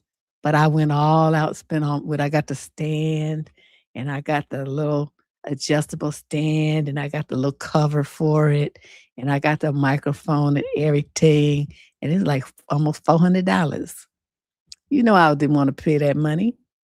Then I thought, Deborah, how long have you been doing this show? You should have been bought you some nice sound equipment. What are you doing? I used to have a Rode podcaster microphone, but I loaned it to somebody, and I don't remember who I loaned it to, and it's been gone. I don't know what happened to that thing. I saw some videos. I'm like, oh yeah, what happened to that microphone? From a long time ago, it was like it had like a stand, and so it was like up, and it would point down and talk. I'm like, oh, I remember that microphone. What did I do with that thing? Gone. I don't know where it is. So anyway, let's move in and look at this one. This is question 24. This young blood is 18 to 21. He out of Inglewood. So he your brother. It's an issue. I refuse to step in and take care of my mama. I'm a 19-year-old guy who was born into and raised in a dysfunctional family. I never knew my dad. My mom is an alcoholic and an addict. Little fruit fly. And so is my stepdad. I have a 23-year-old brother who is also somewhat of an addict and who left home when I was 16, but he's my mom's favorite. I also have a 17-year-old younger sister and a 6-year-old half-brother. As you can imagine, I come from a poor family and I'm first to go to university. Since my brother's unemployed but never went to school after high school, my mom got pregnant with him when she was very young, so she doesn't have a high-level education or a good job either. I always lived in a house where my siblings and I were constantly bullied by my stepfather because he's a hot-tempered man and my mom couldn't afford rent. She also has a lot of problems. I'm not saying she didn't love us, but I can't remember a single moment in my childhood or adolescence that wasn't torturous or where I didn't have to work to get things for school or don't be looked after by my friends' parents. I hold a lot of resentment towards my mom, unlike my siblings who seem to understand her better. Sometimes I feel like I'm the problem because I can't forgive her. I know she did everything she could to raise 4 kids, But the truth is, I still can't find peace. I have a really hard time coming to terms with everything I went through as a child. My mom's addictions have gotten worse. She lost her job, she's deep in debt, and my stepdad is becoming even more trouble with her. I live a bit far away thanks to the university, and every time I get a message from my mom, my stomach hurts. My mom needs help, mainly financial, but she also needs help with my siblings, especially the oldest one. But I can't do much, or maybe I can, but I don't want to. It's been really hard for me to try to stay calm and study and work at the same time to pay for my apartment and college expenses, let alone take care of my mom, my siblings, and probably my mom's partner. But at the same time, I feel like I'm a bad son and a bad brother who shouldn't be harboring this resentment. Even though I've always taken care of my siblings, despite me being the middle child, I'm really confused. Can you help me? Well, young brother, this is a bit heavy for this little column that tends to be more light issues. I mean, this is some real life heavy stuff. You're in another location away from them. So, and you're at university. If I were you, I would look. Most universities offer student counseling. Um, Look into what's available. So, because you need some help, you cannot go into adulthood with all of this on your head. This will never work. This, and with them in your life like this, they will keep you from being, successful. Like they'll show up at your job or something. I mean, it's gonna be some drama. So you have to get some tools now to learn how to separate yourself and construct really strict boundaries. The number one thing you need to realize is it's fine that you help when and where you can, but you didn't make them kids. And your mother, if she didn't have no money or education, what the hell was she doing having 4 kids? See, you don't have no money and you tripping with drugs and stuff. You need to be on every kind of birth control that there is. You don't need to have nothing, not even a puppy. You don't need to have nothing. Goldfish, puppy, kitten, nothing. No responsibilities because your life is out of control. So you can't, I mean, if you got involved in a position where you stepped in to take over their responsibilities, that's what's called codependency. Codependency is when you take over and assume someone else's responsibilities for them. Normal helping somebody is they can do it themselves, but they just can't do it right now, or they need a little help to do it. If the situation is temporary. Your mother's situation been going on for decades, sound like. So it's like, this is permanent. This is forever. And so if you stepped in, she would be able to step back and continue acting a fool because you would be assuming her role as a responsible parent of your younger siblings. You're not going to do that. But you're so young, you're dealing with the guilt of it, and you're good with your boundaries, but you're feeling guilty about putting them in place. I don't want you to feel guilty about it. I want you to feel proud of yourself, because that's what the strength that you're going to need, that kind of determination to step away from this nonsense and carry on with your life. I mean, ideally, the best thing you could do is to block all of them, really. I mean, I know you're not going to do it, but you can block or change your number, something, and start putting the distance away from yourself. Find somebody to work during the summer that don't have nothing to do with going home or being around them during the holidays and stuff like that. Do something with yourself. Do not go anywhere where they are. Ideally, you wouldn't even tell them your address. You start using a P.O. box or something. So if they want to reach out to you, they're going to have to send it there. That kind of stuff. Put some barriers in place so they can't get to you. You're going to need that when you graduate from school and get a job and have some money. You're going to need to have some real distance between you and these people, or they're going to fuck you over. This is just not going to be, it's not a good situation for you. But the first thing, like I said, is go and look at go to the clinic, healthcare center, or whatever they call it, and ask about, mental health counseling, and, that you need some help. And that will be the first step. And it should be very low cost or free since you're a student there. Okay. Start there. And you're not going to offer no help. And the main thing is, tell your old siblings when you talk to them, if it gets too bad, give them the number for Child Protective Services and say, y'all need to get into emergency foster care. If it gets too bad there, you don't have no food or whatever, then you call this number and they'll come and pick you up and put you in a temporary foster home. And it might not be fun, but it'll be better than that shit that you can dealing with there. Okay. But other than that, you don't do anything. Stay out of it. You didn't make the kids, they ain't your responsibility. Question 25. This is young man 28 to 34 from El Segundo. Summary of issue. I feel kind of bad because I got irritated at an old lady who wouldn't take no for an answer, and I cussed at her. Okay, Savage Jr. Dad, me, my wife, and my daughter were eating breakfast together at McDonald's this morning, and an elderly lady walked up with a brown envelope and said that she collected money for St. Jude's or some shit, and would I like to donate. I politely declined and explained all I have on me is a card, and I donated a significant sum at Christmas in memory of my grandmother who used to do the same thing. So the lady walks off to other tables and she comes back to us and asks if we have any change or something. I say no, and then she asks if I could go get some cash back. I said, ma'am, me and my family are eating, as you can see. Can you please go on about your day? So she walked off, and then she come back the third time and starts asking me again. I got even more irritated. Then I end up going, lady, leave us the fuck alone. And a lady at a table over from us goes, you don't have to be an asshole. I had to catch myself. What would you have done? I would have cussed her out too. See, then I probably would have got thrown out of McDonald's, but that's just the life I live. But, she came and bothered the fuck out of you trying to eat 3 times, asking for some money. You done already told the silly hoe no.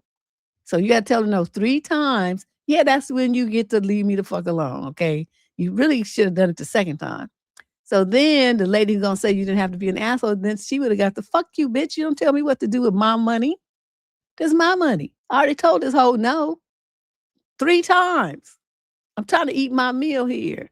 So, yeah, I told the bitch to fuck off. If you want to say as an asshole, then feel free to do that. I really don't give a damn. But I see she ain't bothering you. She over here all up in my face. I'm the fuck out of me. So, yeah, I told the fuck bitch to leave me the fuck alone. And so there it is. Get over it. That's what she would have got from me. So you ask her what I would do. That's what I would do. I don't like people bother me. I'm kind of like a dog like that. When I'm eating, don't bother me. Don't bother me when I'm eating. Because I don't really eat that much. And I'm real picky about my food. I have to eat, like sometimes I'll fix something or I think I'm going to eat something for dinner. I take it out the freezer. I'm, getting all the ingredients all prepped and stuff. And then I'll look at it and I'm like, I don't want that. And then I'll make something else or go buy me something. I'm terrible like that. I don't know, my appetite. So if I'm finding something, I'm eating it, and I'm finally eating it, leave me alone. Don't bother me. She said kids are a crapshoot. Yep, you're right. You just never know. You're right. And even kids in the same household, born in the same family. Some of them might be really cool and chill, and appreciative and respectful and all that. And then there's that one rogue kid that just does what they want to do. All right, let's move on. Question 26 of, I think I said 85 questions that I'm going to be wrapping up a lot of them more tomorrow. Question 26. So this man's 28 to 34 from Sacramento. Sorry, issue. I just wanted to eat what I wanted when I was dining out with my cousins. Why did they act like I killed somebody? The 3 of us went out for dinner. We had Thai food. Yay! I don't see these cousins too often. The other 2 live in each other's pockets. We all ordered 1 dish each with some rice on the side. After we ordered, one cousin says to the waitress, no onion or garlic in anything, please. Hey, wait, I love garlic and onions. I told the waitress I did, in fact, want onions and garlic in my dish. So my cousin looks at me as if I have 2 heads. But Michael doesn't like garlic and onion. Well, I do, I said.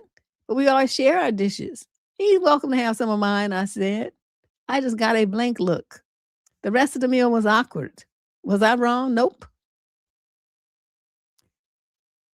I mean, because they don't like garlic and onions, what they got to do with you? I'm on your team on this one, especially, you're going to go to a kind of food, to a restaurant and eat a cuisine from a nation where those kind of things are integral ingredients. How are you going to make Thai food with no onions in it? I don't know about the garlic. I'm trying to think. I made my green curry at home. I don't know if I use garlic. I can't remember. I know in Caribbean cooking you always got ginger, garlic, and onion and peppers and stuff. So, I mean, just like saying, well, don't put any onions.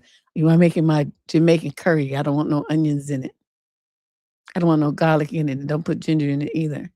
I'll say you just have like curry gravy with some chicken in it. That's nasty. So anyway, no, you weren't wrong, but I would suggest not going out to dinner with those particular cousins, or if you do, order your dishes separately and pay separately. Let them order what they're going to eat, and they can pay on their same ticket together. That's how you would do that. Question 27. This is a female, 20 to 34. Her issue: I'm the other woman. He ended it. I need support. Well, you ain't gonna get it from me. You must be confused to think that you could come here and get support from me. But let's see what you did, stupid. I know I'm going to be torn apart. You right. But I need some support. Not going to get it. I left an abusive relationship. Then I got involved with a married man. I knew it was wrong, but I loved him. It went on for a year. He has now ended it. I feel broken. Do you have any advice on how I can move forward? Nope, I sure don't. You know why I don't? Because you knew he was married and you did it anyway. Now, of course, we don't know at what point you found out that he was married. I mean, it's not like they usually come in the door saying, yeah, I'm married. I just want to fuck around. They don't usually do it that way. They usually, get you involved first and then break that news to you. But at any point, at some point before this whole year went by, you knew that he was married and you chose to stay there. So, once you made that decision to stay and deal with him, then the brokenhearted part, you just set yourself up for that. I can't do anything for you on that tip. You made a stupid decision. A lot of people are like, well, but he cheated. Yeah, he did. It's 100% on him. The women are like, well, but she's trash. She's this, she that. No. I mean, she might be, but I mean, what's that good still? That don't have nothing to do with your husband. Because you and your husband wouldn't know that she was trash and all this and that if he kept his dick in his pants. But the fact that he pulled it out and was, all wiggling around with this other woman means that he wanted to be with some trash and some hoe and garbage and all the stuff that you calling this other woman. He chose to do that. So don't be trying to make it like it's all her fault, like she bewitched him or some shit. He was a puppet on a string and couldn't have any self-control. When women do that, you just let these men off the hook. The only one that stood up there and took wedding vows with you and said he was going to cleave unto you until death do you part and all this shit here was him. That woman didn't make any vows to you. She don't owe you shit. And like I said, you just never know at what point the woman found out that he was married. Because I haven't met a married man yet that comes in the door telling you that they married and want to fuck around. If the ones that usually say that they're married are saying that because they don't want, you to get any false ideas. They purposely bring up their wife and their marriage and their kids and stuff. They tell, they're basically letting you know that they're off limits. I have not met one that says, I want to fuck around and I'm married. They don't do it that way. They try to, schmooze you first, get you involved, sleep with you, whatever. And then you find out that he's married. Like you try to come over or do something. He's like, well, I can't do that because my wife, this and that. And that's when you find out that he's married. You'd be like, what? You never told me you had a wife. But by then, you'd be emotionally connected to him. So it makes it harder. And they set it up that way because they wanted that, you to be tied to them. So, I always have a problem when women say that, it's both of their fault. No, it's not. It's 110% your man's fault that he went outside your marriage and bedded some other woman. Nobody else is responsible for what he did but him. You just trying to make yourself feel better about it because you want to stay with him. So you try to take some of that heat off of him so you feel like you can stay in a relationship because somebody else is partially guilty. I know that trick.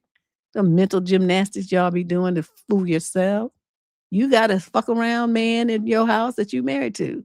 He don't give a shit about you. He cares about his dick. That's it. That's all he cares about.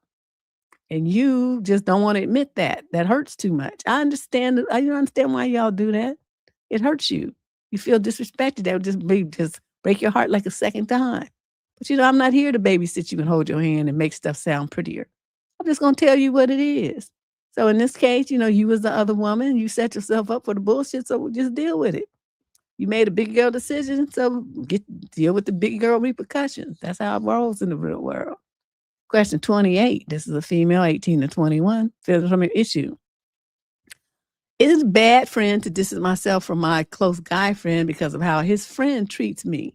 So, okay, you have a close guy friend, and he has a friend who treats you bad, and you want to distance yourself from your guy friend. Okay. I'm 21. I have a really close 23-year-old guy friend who's been my friend for 3 years. He has another friend who's quite close to, who's 22. They've known each other since they were kids. My guy friend introduced me to this other friend, to his other friends, including this guy. So now I've known this guy for 2 years. Because of that, whenever we hang out or on calls together, this other guy is sometimes there as well. The issue is that for a while now, this guy constantly has been saying things to me that give me the icks. He makes jokes about me that I'm clearly uncomfortable with, and he randomly gets irritated or really angry at things I say, even when I'm just speaking normally, and it makes no sense to me. Feels like I have to walk on eggshells around him for no reason. Mm-hmm. What bothers me more is that I don't even treat him like that. We're not close. He's basically just my friend's friend to me. I'm civil because of my close friend, but that's it. So I generally don't understand why he acts so weirdly intense towards me. Yesterday, we were on a call again. He started acting the same way. So I confronted him about it and told him directly that he gets unnecessarily mad at me sometimes. And he admitted he knows he doesn't and even mocked me. And honestly, I just didn't want to deal with the attitude, so I left. My close friend spent more than 2 hours trying to convince me to come back, but I told him maybe it's just better if we maintain distance from each other because I don't want him stuck choosing between me and his friend that he's known for years. But he hated that idea. I also told him that realistically, this guy isn't going to change. As long as I'm close with my friend, this other guy is going to keep being around. My close friend does admit the guy can be rude, but he also doesn't really do much about it, which I know he technically isn't obligated to. Now my close friend seems determined to fix the situation, even though I repeatedly told him to just leave it alone, and I'm fine keeping my distance instead. Am I justified feeling done with the situation and wanting to distance myself? Or am I making this into a bigger issue than it actually is? No, you're not making it into a bigger issue, but you're missing the point here. You're not going to leave them alone yet. You're going to go around both of them, and this is what you're going to say. You're going to look that friend, okay, not your friend, his friend, in the eye and say, it's one of two things. I've been thinking about this and I've come to a conclusion. It's one of two things. Either you're in love with him and you're jealous because he likes me and we're friends and you feel like I'm trying to take him away from you. I'm coming in between you like I'm the other woman. That's how you're acting, like a little bitch. Or you secretly like me, which I don't really think that is. And you're acting like, as you say, I think, you're secretly like me and you're acting like a 5 or 6-year-old boy who wants to pull the girl's hair and push her down because you like her. You don't know how to express it. But I really think what it is you're in love with him and you see me as a threat. And that's why you're coming across the way that you are. I understand it. I'm not going to get in between you. You go for it. If he likes you and you like him, then go for it. Y'all do you. But that's what I would say, because that's what it is. I mean, I would just throw the other thing about him liking you in there just to give him, your friend, an escape. But to his friend, the one who's causing all this problem, that's what it is. He's jealous of you. He feels possessive over this guy. He likes him. Probably been liking him for a long time, but been too scared to do anything about it because, the guy is not gay. And he thinks this guy's just his, longtime friend from childhood. So that's what that is. Now, if you got enough ballsies to say that, girlie, go for it. Because that's going to open up your friend's eyes to what's really going on. And it's going to shut that other dude straight the fuck down. Because he don't want to admit it, but I'm telling you that's what it is. Do you guys think so? I know that's what it is. His behavior, he's acting like a jealous woman. All the indicators are there. Dudes who are just friends don't act, when they're heterosexual, don't act like that. He would be trying to find, if he thought the girl was pretty, he'd be like trying to find excuses to bring her around or hang out with her or like sit next to her and stuff like that. The behavior is different when it's, even if he didn't really like he had his own girlfriend or whatever, he didn't like her like that. He still would be friendly with her and open and respectful and stuff because she's a girl and this, his friend that he really likes is his friend. So he would be trying to be friends with her. I've been in that dynamic dozens and dozens of times. And that's not how the guys acted. The ones who were secretly on the down low, they acted like this. And women, when they see you as a threat to their man, acted just like this too. So he just acting like a jealous little bitch. And that's what I would tell him. Okay. You need to shut this shit down. And you need to wake your friend up because he just acting clueless. He might be. You guys are young. He might not even have ever thought of this, that this is a dynamic that's at play. But he needs to be, he needs his eyes opened.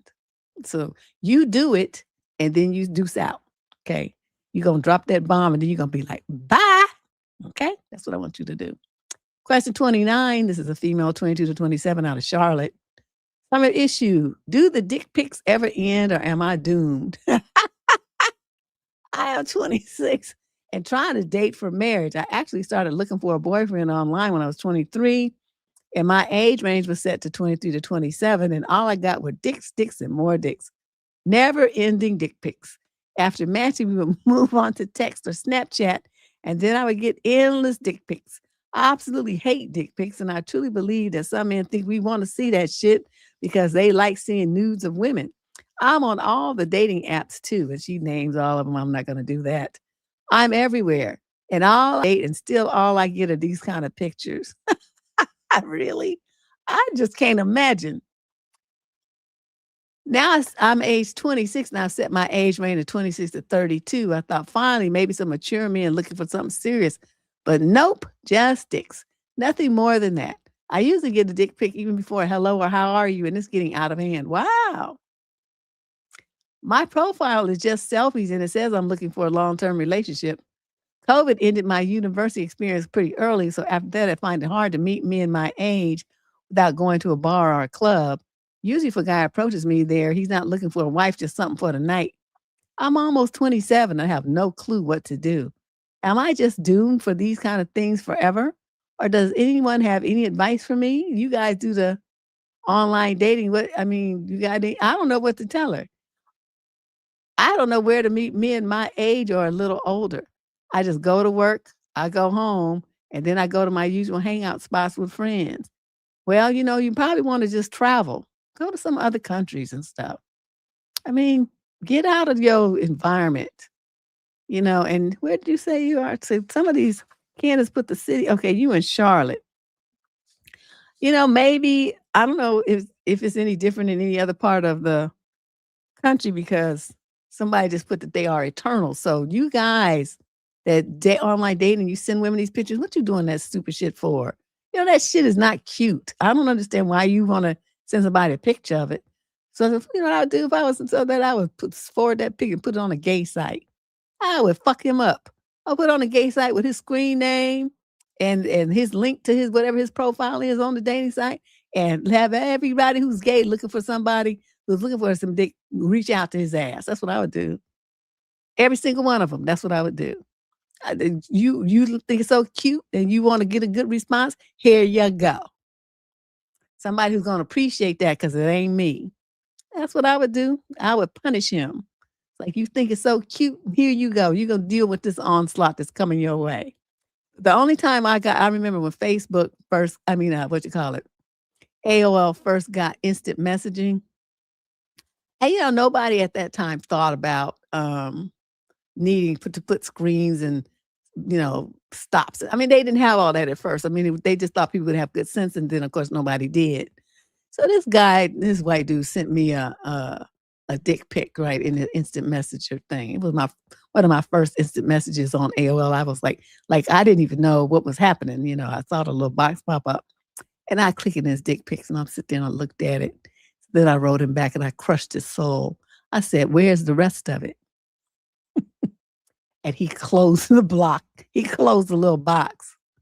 I'm like, yeah, you won't be doing that shit no more. Don't do that to me. I don't know you like that. I'm not trying to say, yeah, I broke his heart. So I said, you just toasted the soul right quick. Where is the rest of it? It's like, you sending me this little mini me thing. I don't want to see that. Little mushroom cap dick. You could have kept that. But yeah, that was that was my one and only experience with that kind of thing. I stay, I don't like when I go online, I post my stuff for my show or whatever I got going on, and then I'm off. I don't really hang around and I don't respond. Have all my profiles blocked. You can't send me unless you on my friends list and somebody I pre-approve. You can't even send me an instant message. I don't care what you're talking about. I don't want to hear what you got to say, and I don't want to know you either. So there. Question 30. This is a female, 28 to 34. You'd be flattered? Girl, no, you only if it looked good. Otherwise, other than that, it'd be like, why are you hurting my feelings with that? You got my hopes up and don't need to have my hopes dashed against rocks. With that little piece of thing there, you wasting somebody's time. I just don't want to be bothered. This lady's 28 to 34. She's out of Atlanta. The male's 35 to 42. Summary of issue. My husband is incapable of problem solving and I am at my wit's end. Ever since we had our first child, my husband is constantly asking me questions. Do you know where blank is? How long do I cook this freezer meal for? Does she need a diaper change? Is blank on our shared grocery list? And so forth. Deb, do other women also struggle with this? Yes. If so, what is the resolution? Don't respond to that or cuss them out. It's only one of those two things. I've tried answering nicely and putting the question back on him, explaining how in this current stage of life, it would be nice to have less mental stress. That's too many words. And other times ignoring the question and usually he figures it out. There you go. It's exhausting though, because 9 times out of 10, whatever is being asked, I too would need to research to find the answer. Tonight, I finally reached peak irritation and said, I really wish you were able to problem solve on your own. Not my best moment. Are you kidding? You upset at yourself for that? That's mild. We're both on meds for different reasons. And honestly, I feel well regulated. But the fact that this issue has persisted after multiple conversations just really sets me off. I'm open to any and all suggestions. You don't want my suggestions because for additional reference, we've been together for 8+ years and the baby is a little less than 1. Yeah, see. Okay. Other women just have this problem. It's, you're not the only one whose husband is stupid.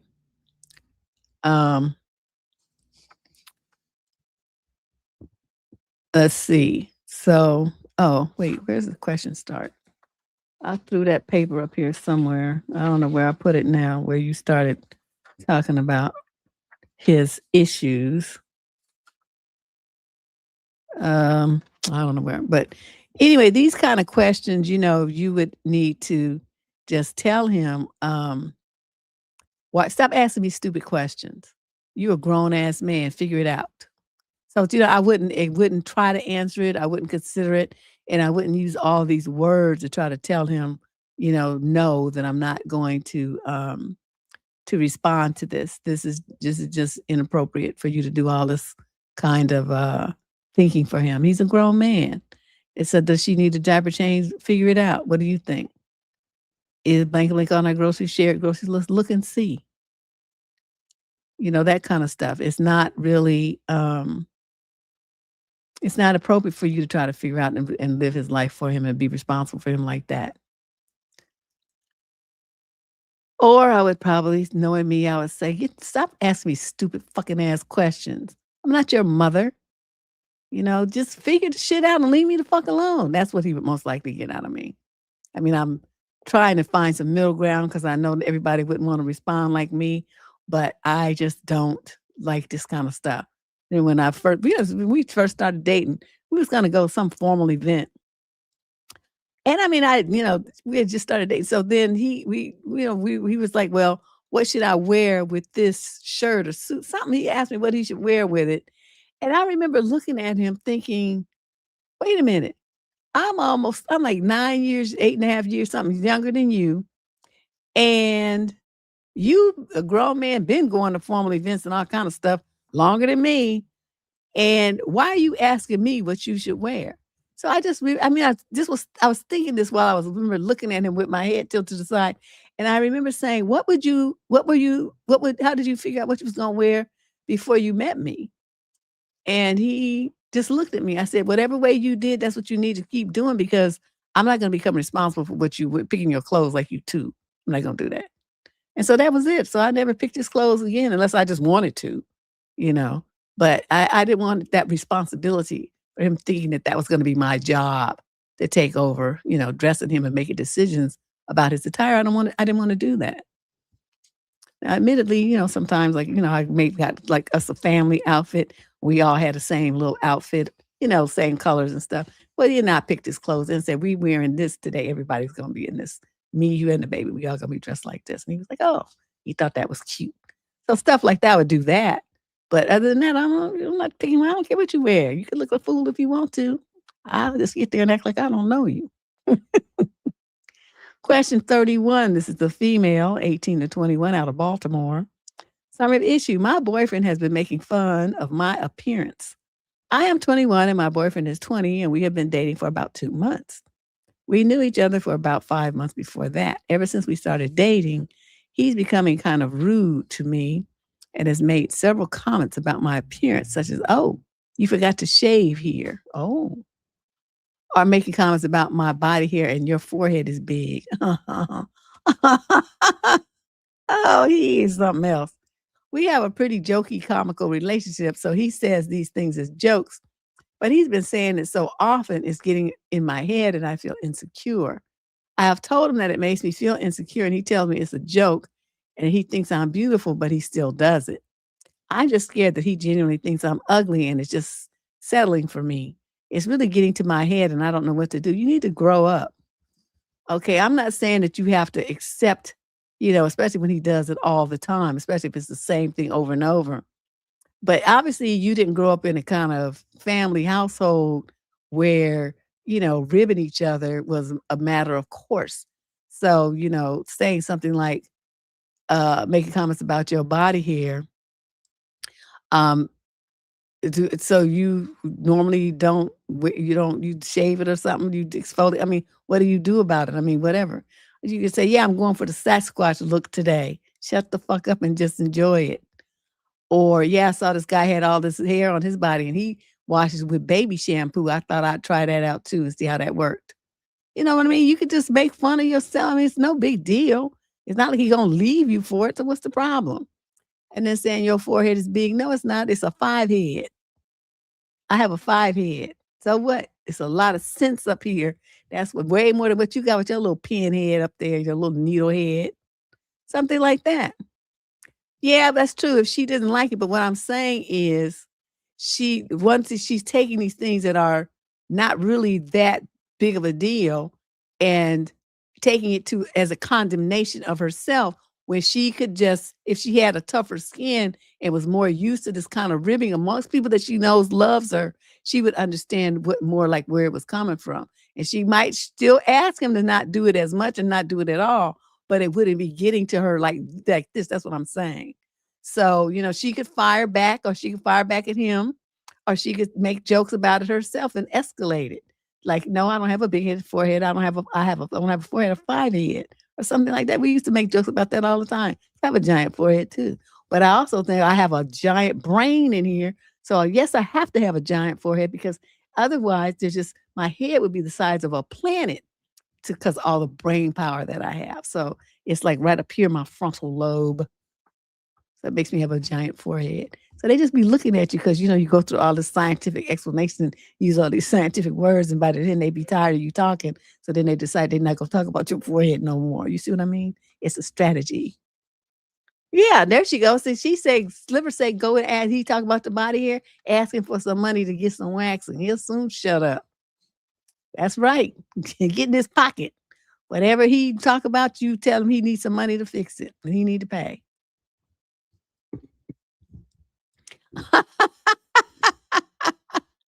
Ask his ass for some money. That's right. Good job, Sliver. Question 32. This is about 2 males, 22 to 27. Summit issue. My boyfriend wore a blindfold to have nook with me. Now what? Wow.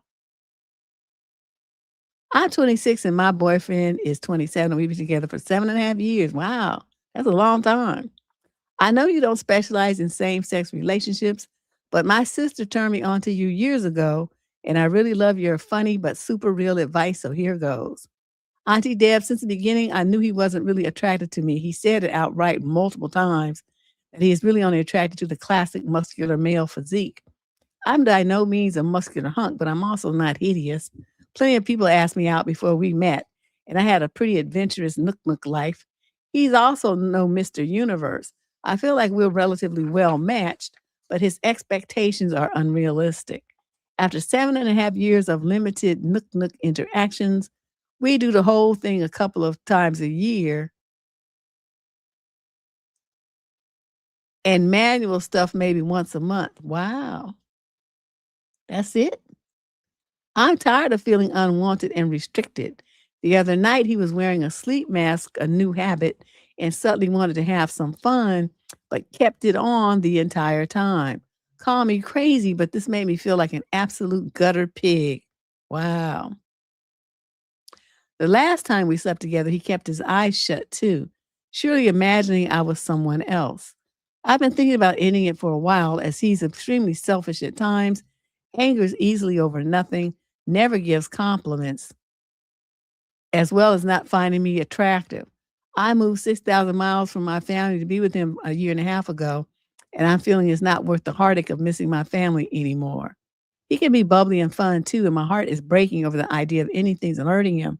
But when I raised this to him along with our other issues, he said it was trivial and that I was being stupid. I feel like I deserve better than this, but I'm seriously doubting myself. Any advice for me? Leave immediately. Leave immediately.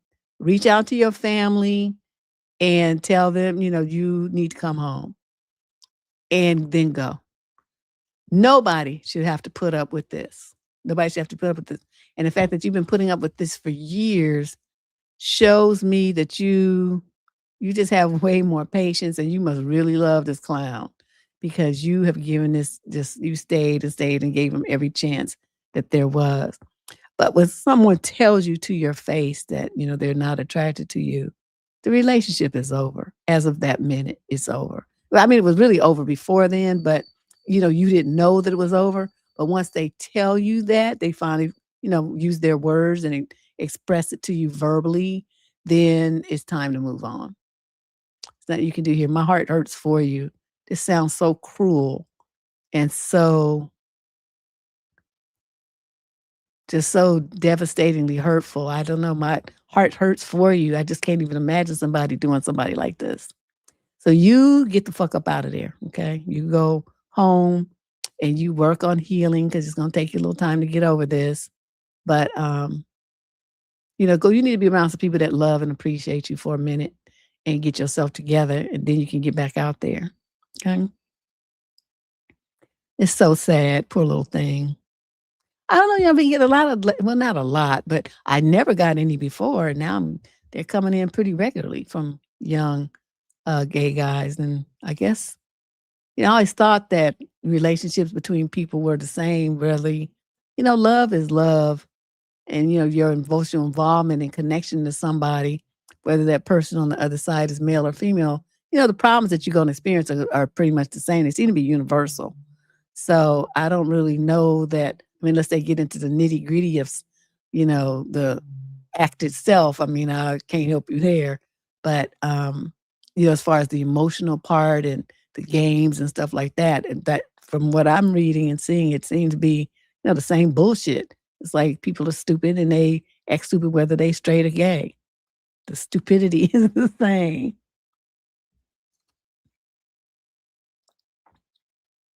Yeah, she's gonna have to decide what her limits are. Mine would be a little higher because I would have fired back already. He started saying something about me, I would have lit him back up talking about him because is this what we doing? Then like with me and my brothers, we do it with each other. So if somebody say something, somebody else says something back, and then we laugh, because we see it's going down that rabbit hole. So then we stop. But, you just don't let somebody just talk about you and let it hurt your feelings. You don't say anything, to fire back at them. Or if you're not the kind that fires back, then you just need to leave the relationship. That's the only two choices. Question 33. This young lady's 20 to 34 from Seattle. The male's 42 to 49. So I'm an issue. I have to move from Washington to California for my dream job, but my boyfriend would have to quit his job to move with me. I'm 34 and a successful product designer living in Seattle. I own my home. I make good money. My boyfriend is 42 and he's never had an issue with me out earning him, and it's celebratory of my success. I was laid off in January and finding a new full-time role has been a challenge.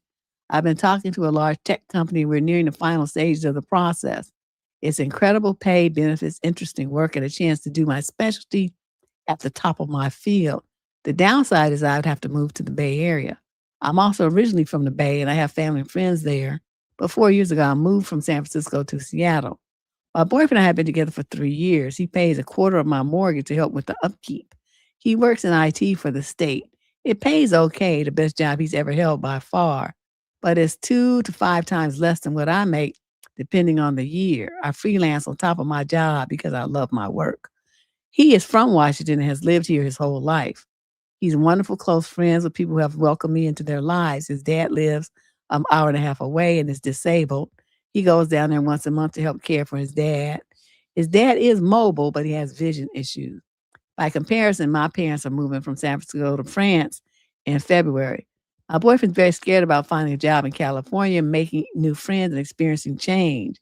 I want him to be a stay-at-home partner. I make enough money for both of us easily. Plus, he's amazing around the house. I had my tubes tied at 30. We will never have kids, and we're happy with that choice. Okay, so as we get closer to me finding out about this job, he's becoming more and more stressed at the idea of moving. He's worried he will get bored at home. I remind him how stressed he is at work and how this might be a nice reset for his brain. I'm also happy to budget travel to Washington monthly for him to come spend time with his dad. Money's not an issue here. I just want him to be relaxed and happy.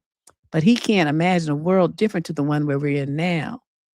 So she's like, no, I hate making him choose, but I can't rely only on freelance income because it's unpredictable. How can I help him understand that change can be good? Advice for future stay-at-home husbands. How can I help him find a parachute so he feels less anxious about being tied to my income? You can't do all that. You can't do that.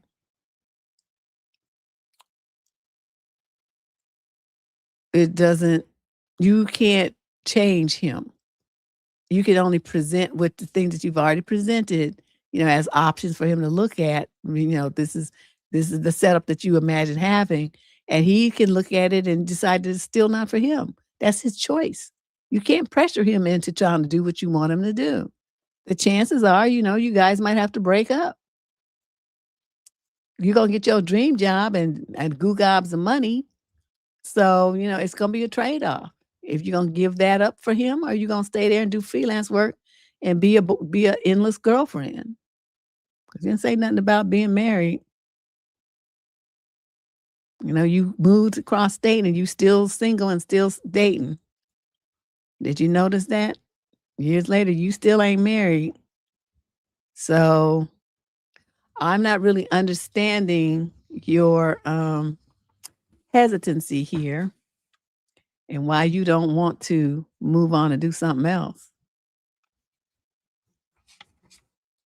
Okay, this is one more letter, then we'll take a break. Well, yeah, it's going to set up for one or both of them to end up feeling resentful. He'll be resentful because he misses his friend. He can't help with his daddy. I mean, without flying up, out of state and stuff, which I guess he could do. She'd be making enough money to pay for the airfare. But, all his friends are there. So he'd be stuck at home by himself in a new state he's never lived in an area he's never, been in, trying to figure things out. And then she's going to be under a lot of pressure because it's a new job for her. And, plus he's going to be a stay-at-home. Maybe he don't want to be a stay-at-home. Maybe he wants to have a job, at least a part-time one. So it'll be a lot of change on him. The impact seems like it would be greater on him than it would be on her. Because, this is what she wants. She's chasing, it's a positive for her.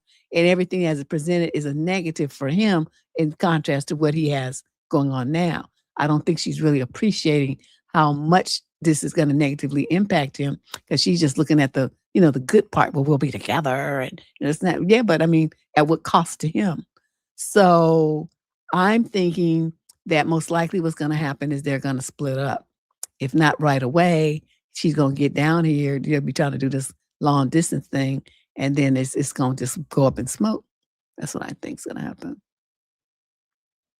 Yeah, he'll be resentful because he don't have his daddy and his friends, and she'll be resentful because she feel pressured, like, that he's not happy. She wants him to be happy. She's trying to set up a situation where she thinks he's being happy, but I don't think she's really ever asked him what he wants to be happy. She's just trying to convince him to be happy the way she wants him to be happy. That's what it sounds like to me. She hasn't really sat down and asked him what he wants, what he needs. Kind of interesting. Okay, so let's do this letter, number 34. She's 22 to 27 out of Oakland. Male's 20 to 34. Some of the issue. My boyfriend thinks marriage is nothing, but he's willing to lose me over it. This is my last effort to try to understand what my boyfriend is talking about. You explain things so they make sense, so I'm writing to you. Basically, we've been together for 5 years now. He's 30. I'm 27. At the start of our relationship, marriage was brought up on the very first date. I made it clear I wanted to get married at some point. He said he was open to marriage. Fast forward 3 years and I bring it up again. Seems like we're doing good. He even asked me to move in. He tells me he, quote, needs time. I'm not exactly sure what this time is that he's looking for. He tells me he doesn't understand the concept of marriage. I, at this point, am very frustrated, so I tell him I can't do this relationship anymore. He asked that we see a premarital therapist. I was very against it because I feel like he was just buying time. I didn't want to be dragged into it. I told him he needed a personal therapist. He refuses personal therapy. He tells me if I don't do the premarital therapy, it's me giving up on the relationship, so I do it. 12 months of my life have been snatched from me, and he still has, quote, no idea what marriage is or why we should get married. So now we're in year 4, and it's fights every single day because I'm beyond frustrated with him. He takes me to get size for a ring, so I calm down. This guy is good. It's now been a year since getting size for the ring. I'm over here thinking he's going to pop the question at any time. But it never happened. Instead, he asked to try a different form of couples therapy to figure out why he doesn't like the idea of marriage. I tell him I'm moving out. He's just playing with my emotions. He convinced me to do 4 sessions and literally just spent 1 hour each time explaining that he just doesn't understand. I drop out of therapy. He continues with the therapist one-on-one. I start packing up my stuff. I'm moving out at the start of next month. I guess I'm asking if there's any way to understand what he's talking about, because I just don't. He keeps saying that he can see himself being with me forever. He wants to have kids with me someday. He wants us to have this farm. We talked about that. He wants all these things, just no marriage. He'll say marriage is meaningless and it's just a piece of paper. But he's willing to let the, quote, love of his life, end quote, walk away over something that's, quote, meaningless. I'm not staying with him, so I'm not trying to get anybody to convince me. I'm just trying to see if this logic makes any sense to anybody on planet Earth. I'm looking for closure mostly, especially because I'm stuck in the same house with him for the next 2 weeks. I'd like to hate him less. Yeah, see, your mistake, young lady, was moving in with him. You had a man that told you he don't understand what marriage is, then you supposed to not let him see what marriage is. You probably thought, oh, I'll move in and he'll get to see how lovely it is, and then he'll want to make it permanent. That's not how that works. What happens is they get all the benefits and the perk of marriage without actually making the commitment. So then when they say, well, I don't understand what would be different, it's just a piece of paper, it makes perfect sense because they already getting all the stuff that you would give him if you were married. Not one damn thing would change. You're living with them, you're sleeping with them, cooking with them, you're shopping with them, you're paying bills with them, a lot of you having kids with them. You're doing everything that a wife would do, but you're doing it without the piece of paper. So then you want the piece of paper, he's looking at you like, what the fuck for? You already got everything now. We don't need the paper. That's why he's saying that. You even talking about having kids and buying a farm, and you say, well, I would only do that with my husband. That's what you're supposed to say. I would only do some things like that with my husband. I would never do that with a mere boyfriend. So you're supposed to teach him by, reinforcing the benefits of marriage and how you hold out on certain things for that in conversation. But you didn't do that either. So what he's talking about, he just on some bullshit. He knows very well the difference with marriage, and he knows why you want it. He knows everything, but he's not going to give it to you. Why? Because he doesn't want to marry you. He wants to be free and single, and that's fine. He can do that. But he, like you said, I'm not telling you can't do it, but you're going to be doing it without me. That's what I'm telling you. Because, see, I don't want that. You do. You're fine with it. So you find somebody else who's fine with it too, and then y'all could be fine with it together. Yeah, he buying time, went to therapy because she didn't stick to her guns. When she said, I don't want to do therapy, you're supposed to stick to that. You let him talk you into it and wasted he got a whole another year of free services from you, plus whatever this time is for this last one-on-one. He got all that extra time and stuff with his still singing that stupid song about, well, I don't understand. Motherfucker, you gonna understand this bullet? How about you understand that? These dudes be tripping me out, especially she from these Oakland clowns. When she said she was Oakland, I could just my soul started to roll its eyes because I just already know these clowns around here ain't worth 2 cents on credit. Anyway, I am going to take a break. I need to stretch my legs. I feel like I'm about to pass out or something about to go on here. All right.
it's getting real late. Shawty sending me mixed messages. Shawty sending me mixed messages. Shawty sending me mixed messages. Shawty sending me. Shawty sending me.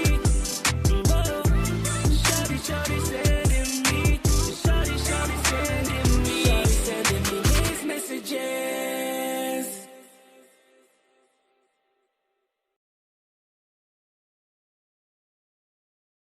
Oops, I'm back. I had a snack. I found this recipe online for something called Nigerian pound cake. And I made some. I think I baked it too long. It's a little dry. It has rum in it. So I'm like, it's nice. It had a little flavor to it. It's kind of interesting. But I'll make it again. I won't bake it so long this next time. Because I had to wash that sucker down. See, okay. Probably about 10 minutes too long. So let's see. Where's it? Something else I wanted to talk to you guys about.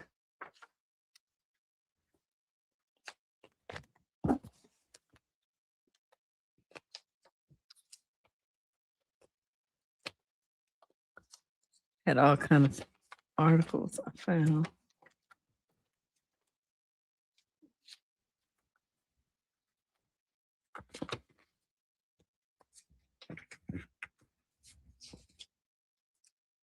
Okay, this is on one thing. We don't want to talk about that.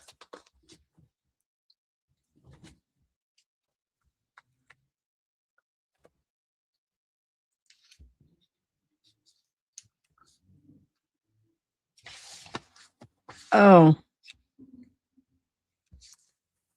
earlier we talked about some of the new dating terms that are going on, shrekking and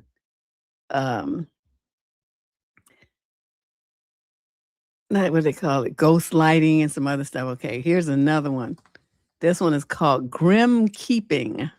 I should have put these all together. I found this in a different article. And I should have just kept them together and done them all at one time. But, oh well, I'm not that organized. So what is the trend grim keeping? What is grim keeping? This author says, it seems like the world has collectively left its lover era and stepped firmly into the hater era. Instead of bonding over the things that we adore, people are finding common ground and shared frustrations, like pet peeves and mutual dislikes. Gen Z has brought yet another chaotic concept into the dating world, and this one goes by the name grim keeping, as reported by HuffPost. Forget finding a partner who loves the same music or enjoys walks on the beat. The new compatibility test is figuring out what drives you both crazy. Isn't that interesting? What drives you both crazy?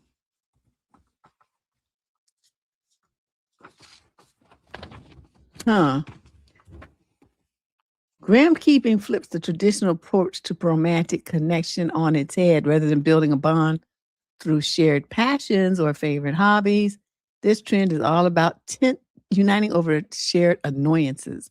Whether it's universally relatable irritants like people chew loudly or clap when a plane lands, oh God, or hyper-specific grievances like despising raisins and cookies, grim keeping turns negativity into a strange new love language.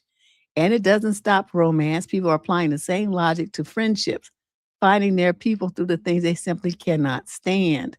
There's actually some psychology behind why this works. So says she goes into that. It says Gen Z values self-expression, mental health, and honesty about what they love, especially about what they don't love.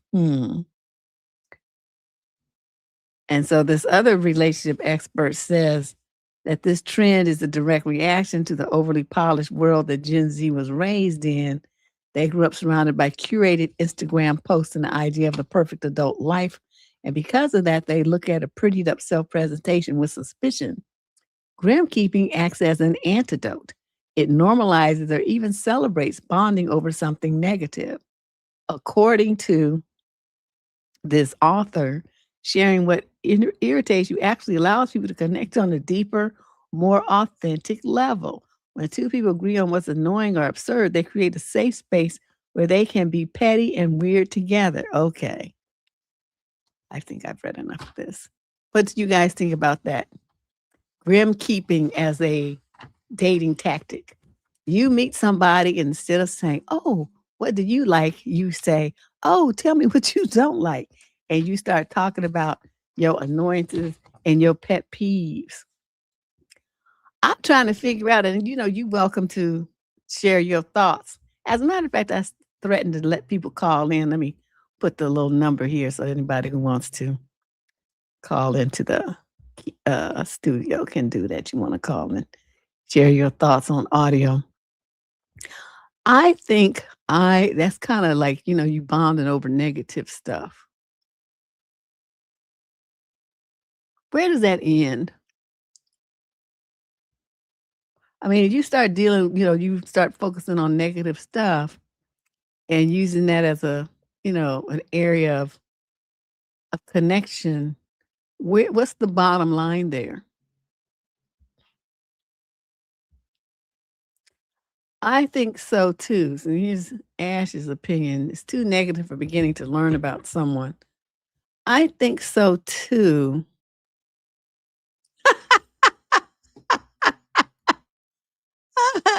Struggle Olympics, you stop. I don't know. I mean, and it looks like, okay, so you start on it. Can you imagine a whole day to that? Yeah. I hate it when people do such and such a too. Yeah. And what about when they do that?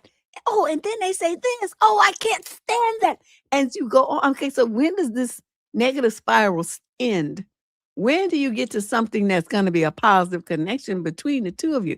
All that's doing is talking about things that are outside of yourself, right? I'm not hearing really, something that's going to bond you to somebody. I mean, you could walk up and down the street or have that kind of conversation with somebody at work, somebody on the phone you don't even know. They sit there. People always, on a plane and stuff, people are always going to tell you what they can't stand about something. That's one of the favorite things to talk about.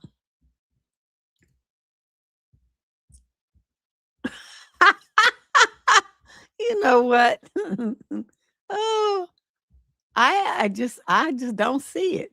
I don't see that as being anything that's going to be positive for the relationship long term.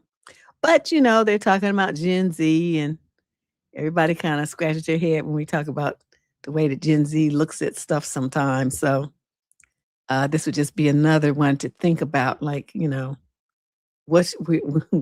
does it end? What's the, when they talk about the ceiling's at the top, where's the basement on this? Where and how far down you're going to go with it? And when did you flip it so that you have some common positive ground and you can start moving the relationship forward on something, that you guys connect with in a positive way? How do you make that transition if you went to grim keeping? That's really kind of interesting. Yeah, Slipper crazy. Slipper on that has 0 cents. Okay, let's do another one. Oh, that was interesting. Oops. I'm killing my new microphone here. All right, let's look at this one. This is, I need my glasses again. Typing is small. Okay, so this is from a dating coach who says that one question I get asked over and over is about red flags, especially on the first date. And she or he, whoever, didn't copy the name, says that some things are a matter of preference or taste. Obviously, they might think of something like their pants are too short, their hair is too long, their sense of humor doesn't match mine. Other things are personal deal breakers. For example, someone wants children and you don't. Those are good reasons. While preferences or even deal breakers are a matter of alignment rather than inherently good or bad, a red flag is considered a universal character-based issue like dishonesty, lack of empathy, disrespect, manipulation, or anything that compromises your emotional or physical safety.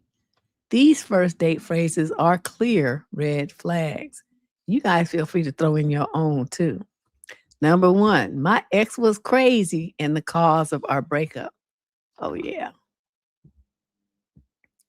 Especially if unprompted, like the minute your date, who is a virtual stranger, starts bashing an ex, it tells you one of several things. This person is, number 1, not taking accountability. Number 2, lacks the social awareness to know that it's simply too soon to share this kind of information. Number 3, could speak negatively about anyone in their life one day, including you. And number 4, may not be over the last relationship and certainly has some bitterness to have it come up so soon and so negatively. And so he or she, like I said, I don't know who wrote this. I didn't put the title page up there. My recommendation is not to ask about past relationships on the first date. I say the same thing. It's too soon. I tell my clients to see how someone shows up in the present, to use that information to assess them. In the early stages of dating, we're collecting data points, and it's much more important to be an observer than a detective. Yeah, I don't care about the past. That don't have nothing to do with me. That's my own personal opinion about it. So you guys, you can say what your red flags are too. Seems like I did a whole video about red flags, but at this point I've done so many videos, I don't even remember what I did already. Number 2, I've never dated a certain race or ethnicity or religion or other identifying trait before. Oh my God. I mean, that's probably not as much of a big deal now, but when I was young, that was many moons ago. The interracial thing wasn't as popular as it is now with Black women and other races of men. And now it's, pretty much everyday thing, especially amongst young folks. But yeah, I'll never forget the one I went out with this white dude, right? I mean, I've gone out with other men of other ethnicities, it was no big deal to me. And he sat there across from me at the dinner table and told me to my face, "Oh, I've never gone out with a Black woman before." And I remember looking at him, and any interest I had in him just dried up and blew down the street. Because I thought, okay, first of all, did I ask you that? I don't care who you dated. She could have been green with pink polkas. That don't have shit to do with me. And the second thing is the fact that you're focusing on that instead of what kind of person I am and how we connect as human beings showed me that you saw this as some kind of little notch on your belt or some shit. I don't know what. It just rubbed me the wrong way. I just hated him in that instance. Like, God, you're stupid. Why would you even say that shit to somebody? Just like, you're the first white boy I've met. Who would say some shit like that to somebody? That's, the equivalent of it. And so, people always talking about, well, I don't see color and all this old shit here. Of course you do. But one thing you don't do is sit up there and talk about it. Yeah, he was a weirdo. I proceeded to spend all his money just to punish him for that stupidity. I just needed everything at that point. When we left there, I need this too. I need that. And he did, but then I didn't want to see him again because he was too stupid. So then all those secondary expenditures were merely to punish him for how he talked to me on the date. That's when I was young and I was working out a lot and wear, hot pants and stuff like that. So yeah, he was busy, happy to spend his little money. But that just rubs me the wrong way when guys do that. Oh my God. Dudes listening to this, don't ever say that to a woman of any race that's different from your own. Don't do that. Don't ever do that. If you want to talk about that, you just write it in your diary or something. But don't ever say that to her. Even if it is the first, you don't need to say it. Oh, I've always wanted to date an Asian woman. I've always wanted to date a Latino. And I've always wanted to date a Black, and with this kind of like, kind of thing to it. Oh, God, just so gross and stupid. Okay. So she writes, so the author says, a client recently told me that she was on a date and the man she was with said to her verbatim, quote, "I've never dated a woman who wasn't brown before. She happened to be white and Jewish." He went on to say, "But I saw a Sarah Silverman special once and I thought she was attractive. So maybe I am into Jewish women. I couldn't make this up if I tried." Can you imagine the idiocy of this fool? She's not Jewish or a white woman. She's herself. And no one should ever be made to feel that they have to represent an entire race, ethnicity, religion, or other group. Yeah. You know, the one, yeah, he was a weirdo and girl, I was knee deep in his wallet as his punishment. But, you know, when people do that thing when they ask you, well, what do black people think? White people, stop doing that shit. We don't represent the whole race any more than you do. Okay, that's such a stupid ass question. What do black people think? Are black people all like this? And like, you know, we just one type, you know, one monolithic grouping with like Borg one mind thinking or some shit. I don't know what they be thinking, but it just makes you scratch your head at the ignorance. So, you know, sometimes it really is better if you don't have something sensible to say, don't say nothing. And my grandfather used to tell us, you know, it's better to be thought a fool than to open your mouth and remove all doubt. He used to say that to us all the time. That's how I learned how to shut up. Just shut the fuck up. Don't say nothing. If you don't know, you know, I'll be in a group of somebody talking about something that I don't know nothing about. And I'm not going to say nothing. I'm listening because I'm trying to connect to something I do know about, or maybe I'm learning something. I don't know what the circumstances is, but I'm not going to interject. I'm not going to ask stupid questions. I'm not going to say anything like I know what I'm talking about either. I'm just going to be quiet. So number 3, okay, these are red flags on the first date. Okay, I'm not looking for anything serious right now. Whether you classify this as a red flag is up to you. It's actually quite honest, and maybe you're also looking for something casual. But assuming you're dating with a relationship in mind, it's imperative to listen and use this information in your decision-making process. Please take quote right now to mean quote ever or harder to swallow, but equally true with you. Yep. I always take it to mean with you because there's something that they discovered, you know, something about you that didn't fit their fantasy, that you just said was going to make it too hard for them to get with you, or you know, something like that. There's something like that, and that's why they said that sentence to you. But most women, you know, instead of just accepting that, well, if you want something serious and he's saying, I don't want anything serious, that's not the dude for you. It's just a one date situation. Then when you finish the date, you block his number. You tell him thanks for, you know, thank you for the little, you know, drink, whatever you guys did. And it was really nice meeting you. I hope you find a situation that makes you happy. I'm going to look for my happiness. And then you deuce out. Yeah, it's always with you. It's always with you. It's always with you. But people don't want to accept that. They think that, you know, they can make the person change their mind, that they can, you know, be more, do more, whatever. It don't work like that. Number 4, it's my treat only if there's another date. Wow. I don't think I've ever had anybody say that to me. So the author says, I got a DM from a woman the other day, asked me what she should have done in this situation. When offering to split the bill, her date said, if I'm getting a second date, I'll pay. I get that dating can be expensive, but this attitude is transactional, as if she owed him a second date. I told her in no uncertain terms that she should decline the second date. Since she had ultimately let him pay in the moment, I told her to block him after she declines to see him again because he'll definitely be one of those guys who sends her a Venmo request. If it were me, I might have declared, I should pay my half because I don't see us going out again. But I realize not everyone is comfortable with that level of confrontation. That's true. But the bottom line is I'll pay if I'm getting a second date. The reason why is because most dudes know in this dating age that a lot of women will sleep with a dude on the second and by the third date at the latest. So he knows if he's paying, he's buying coochie coupons. That's what he's investing in, coochie coupons. That's what his little dinner is, his little lunch, whatever it is he's paying for. He's thinking he's buying coupons like he got S&H green stamps in the olden days. That's what he's thinking. So, yeah. So then this author says the right way to turn down a second date. Do these first date red flags warrant leaving a date early? No, but they warrant declining a second one. And the way to do that, if asked, is to say, thanks so much for a nice time. Unfortunately, I didn't feel the connection I'm looking for, but I wish you all the best. You'll never regret taking the high road.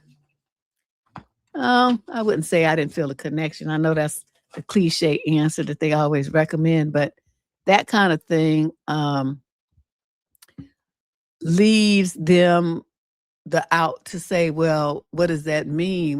What kind of connection were you looking for? I felt the connection. You know what I mean? It leaves open for argument. So I never suggest that. So I say, well, we're looking something definitive. We're looking for different things, period. Okay. It's a fact. It's not, I didn't feel the connection. That's some vague, esoteric, vague, feelings oriented, kumbaya stuff. No, you got to give them factual reasons. We're looking for different things. And if he says, what do you mean? Then you say, you're looking for something that's not serious right now. I am. It's very clear. It's very clear cut. But I did have a nice time, though, which is true, right? You enjoyed talking to him, right? You just say whatever is true. Well, I enjoyed talking to you. You seem like a really interesting dude. I'm sure you'll find somebody to be on the same page as you without problem, but it's just not me. And then you say, thanks, and then you get up and you leave. So that's how I I recommend that women do things. Stick to facts. And then, facts can't be really argued with. But you start talking about what you feel, that leaves the door open for him to tell you that your feelings aren't right. And even if you ultimately still, do the same thing and come to the same conclusion, you're going to have to go through a whole bunch of drama to defend your feelings because feelings are not facts. You feel me? So when you rejecting a man, you stick to the facts. When you're moving on from a situation, you stick to the facts. You don't talk about feelings. Leave feelings out of it. Yep, short and factual. Exactly, Ash. And then they can say whatever they want to. And it's going to be like, didn't you say that you were looking for something not serious right now? And he's going to be like, well, yeah. I say, well, then there you go. That's it right there. But my trick was always whatever they said they wanted, I wanted the opposite. So, they all, a lot of them, they think that the women want to hear about, I'm looking for something serious. I want something long term. Really? Says Deborah with the Pikachu face. Well, I just want to fuck around. I'm really, we on different pages on that book. And then they get to backpedaling because they think, oh no, there goes my coochie coupons up in the air, smoke. I messed up. I said so. Oh, well, but no. You already told me what you wanted. It's not what I want. I don't want nothing serious. So then I take that approach. Then if he says, I don't want anything serious, really?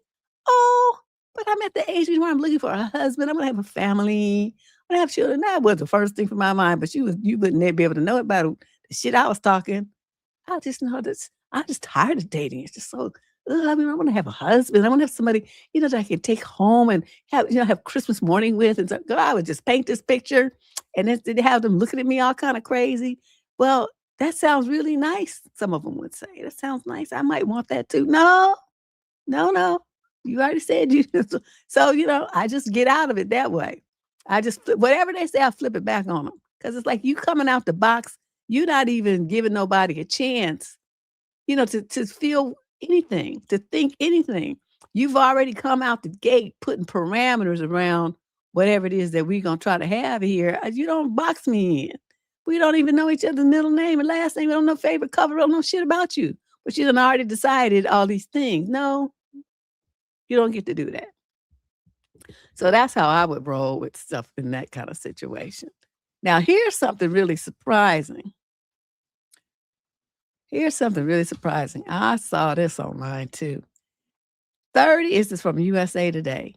31% of Gen Z men believe that a wife should, quote, obey her husband, says the study.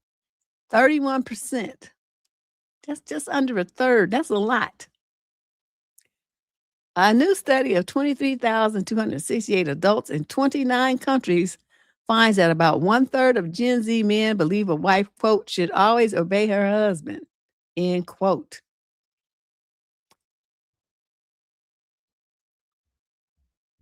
This study from it was out of Paris, okay, on International Women's Day. So this was published on March 8th. This study was published by Paris-based multinational market research and consulting firm IPSOS, found that 23, whatever that number, a wife should always obey her husband. This figure is more than double the response of 13% of men who are baby boomers. So see, it shows that the older guys have more sense than the young ones. Ain't nobody trying to obey your dumb ass. You out your mind. Psh, don't know shit. Ain't done shit and wants to be bossing somebody around. Fuck out of here. Across the board, male Gen Z participants consistently responded with more traditional views about gender roles. As outlined in the survey, 57% of Gen Z men agreed, quote, we have gone so far in promoting women's equality that we are discriminating against men. Okay, see, I told you, stupid. And 59% agree that men are expected to do, quote, too much to support equality. These figures differ from older participants, as 42% of male baby boomers agree gender equality is leading toward discrimination of men, and 45% agree men are expected to do too much to support equality. Then don't. Nobody gives a shit if you support it or not. But what you gonna do? What's gonna happen, whether you like it or not. The new study comes as a dialogue continues to ramp up about young men's involvement, especially in the United States, in the manosphere websites, videos, and forums that promote male supremacy and advocate for traditional gender roles. Yeah, these misogynistic idiots. Okay, so let's see this part here. Yeah, they have. But does that get them a relationship? And the answer to that question is no. Women try to be bothered with that. Say what it is, what men are used to. And this is another Debsterism. So that's why I named this channel that, because it's full of my thoughts. My Debsterism of the day on this topic. Men are used to having religion and laws give them power, control, and favor over women for simply having a dick. They didn't have to perform in any way, shape, or form. They didn't have to be top of the food chain. They didn't have to have an education. They didn't have to own stuff. They didn't have to do anything. They still got to walk around and be called Mr. So-and-so and be given the more respect than any woman. A woman with more education and money than him, he would still, as a bottom feeder male, still feel more entitled and be having, favor shown to him under the law and under religion as being the head and superior to women just because he has a dick. That is what they were used to for centuries. Then women said, fuck all that shit, and we not dealing with that no more. You all on some bullshit. And so, women's liberation came into play right alongside the civil rights era. So Black people and women fighting side by side to get their rights in this country anyway. And so there was two demographics that white males had their foot on their neck for centuries. So they were used to that. And suddenly they had these two groups of people that they had been, keeping under control and under wraps, saying, oh, hell no, fuck you. We can't do that no more. And so they got upset. So these dudes, most of these dudes that's not in that red pill nonsense, they white dudes. And then it flipped over, the Black dudes picked it up and they called it the manosphere. They the same stupid shit though. And so here they go. Cause I was online when all this was happening. All this was starting because they used to tag me like crazy. They followed me around from platform to platform. And I got so many of them kicked off of different platforms. Oh, it's just crazy. They was always starting some shit with me. Of course, I always won because my vocabulary is better and I know laws. And so they really didn't really succeed. But, and one of them, like I was on Blog Talk, this one dude, he actually put in writing, he threatened to come to my house and arm me. I wrote to Blog Talk immediately. And I said, I need you to find out. I showed him what he wrote. I said, I need to know his IP address. What company is his IP address? What city is he in? So then they told me. I called the police there in his city and I reported him. And they went to dude's house. And I don't know, I didn't never got called other than just to make a statement. I made a statement over the phone. Just a statement. So I don't really know what happened. But I do know I didn't see him online anymore. He didn't come on anymore. But that kind of stuff. You're not going to do that. Not to me. You're not going to do that. And was I afraid? Absolutely not. Because I know if he did come to my house, he wasn't going to leave except in the body bag. I already know that. But, still the thought that you thought that you could even talk to me like that and threaten me like that. Motherfucker, no, you're not getting away with that. I lit his ass up as best I could from California. So that's the kind of stuff, we were dealing with, and with these little angry dweebs that are mad that women are not under their control and not worshiping them like they did. So you got generations of men, like I said, who feel entitled to rule over women, run shit, and tell women what to do, and they suddenly don't have that power. They actually had to do something for women to respect them enough to let them run them and talk to them and submit to them. They actually had to do something. That's what's making them mad, that women have put demands on them and make them perform and make them achieve and make them do something that's going to show her that he is a man that she can respect and look up to and want to submit to. They're not used to that. So what you're getting now is the flack from it. That's why they're saying that they're having to do too much to support equality. It's not that you have to support equality. It's that you have to deserve for a woman to want to be submissive to you. Not the religion is telling her, not society is telling her, not the fact that she can't vote is telling her, not the fact that she can't own property or have any inventions in her name or bank accounts and anything like that in her name or even credit. Even that happened in the 70s. Right around the time I was born is when women started getting time, getting the ability to have credit in their own name in this country. Before that, women, they had to have it in their husband's name or their father's name, or they just didn't have any. Can you believe that shit? I think it was 1973 or 6 or something like that is when they first had the first battered woman shelter, when laws started changing where it made it illegal for husbands to beat their wives. So this kind of shit here, that's what I'm saying, men feel entitled. They were given all these rights of control and domination over women without having to do anything, just be born with a dick. And they grew up thinking that made them superior to women until they found out that women thought otherwise and was giving them the time of day. Now they mad. So that's why they formed all these groups online to rant and rave against women, because women are telling them, no, you ain't shit. And ain't nobody trying to be submitting to you. You out your mind. What's in it for me? And they have to actually show her what's in it for them. And they're angry. Oh, they just livid, just furious that they have to do something now. That's what that is. So Debsterism out. Yeah, I had a long history with them clowns. Ooh, we used to be going at it for years. That went on. But once YouTube got bought out by Google, they didn't play that, because a lot of they had platforms on YouTube, and YouTube when Google came, they cleaned house, and they got rid of all of them clowns. They were banished from the platform. That's why they're not on here to this day. They used to make video after video bashing Black women for no reason. Women they didn't even know, and they slowly but surely got rid of them, banned them from the platform. So yeah, that's how that happened. So then this article continues. It says young men display traditional views of their own behavior. In addition to the expectations of women, Gen Z men also reported the highest responses for traditional physical, mental, and emotional expectations of themselves. They believe that young men should try to be physically tough. And when it came to more emotion-centric prompts, 32% agreed that they should figure out problems on their own before asking for help. Well, that's good, but what about fixing shit?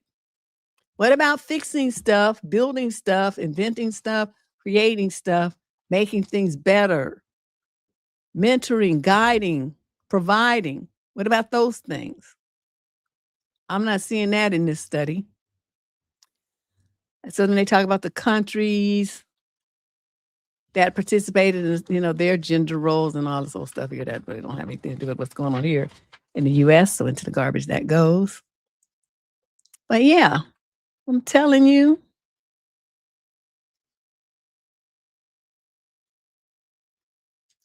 Okay, and then this question. Yeah, they need to, exactly. The bottom line is what I always tell the dudes, these days women we're doing for ourselves. We're doing for ourselves, and we're doing very well. And they say, well, I got my own house, I got my own car, I went to school. Okay, so that's what makes you a good man. But all these other young ladies have done that too. So does that make them a good man? I mean, where's your manhood at? That just makes you a decent human being, an active participant in society. someone with redeeming social value. That does not make you a good man for a woman in a relationship. It just makes you a responsible adult. I mean, I suppose that's a good foundation to start, but what are you offering her in a relationship? Why would she choose you to be her man? That's the question I ask a lot of them, and I'm still waiting for the answer. Been asking this question for years. Ain't nobody answered it yet because they don't know. And when a guy doesn't know what he has to offer a woman to make her want to pick him to be in a relationship, then he doesn't deserve to be in one. So y'all need to figure that part out first. Now, here's one at this question. Now, this is not in my advice column. Who sent me this? Somebody sent me this in an email. I don't even know where they got it from. But anyway, it says it's about a 32-year-old who kicked out her fiance and called off the engagement after he demanded to be added to her 2 paid-off houses. He refused to sign a prenup and expects her to cover his $40,000 debt and his kids' private school tuition. Mhm.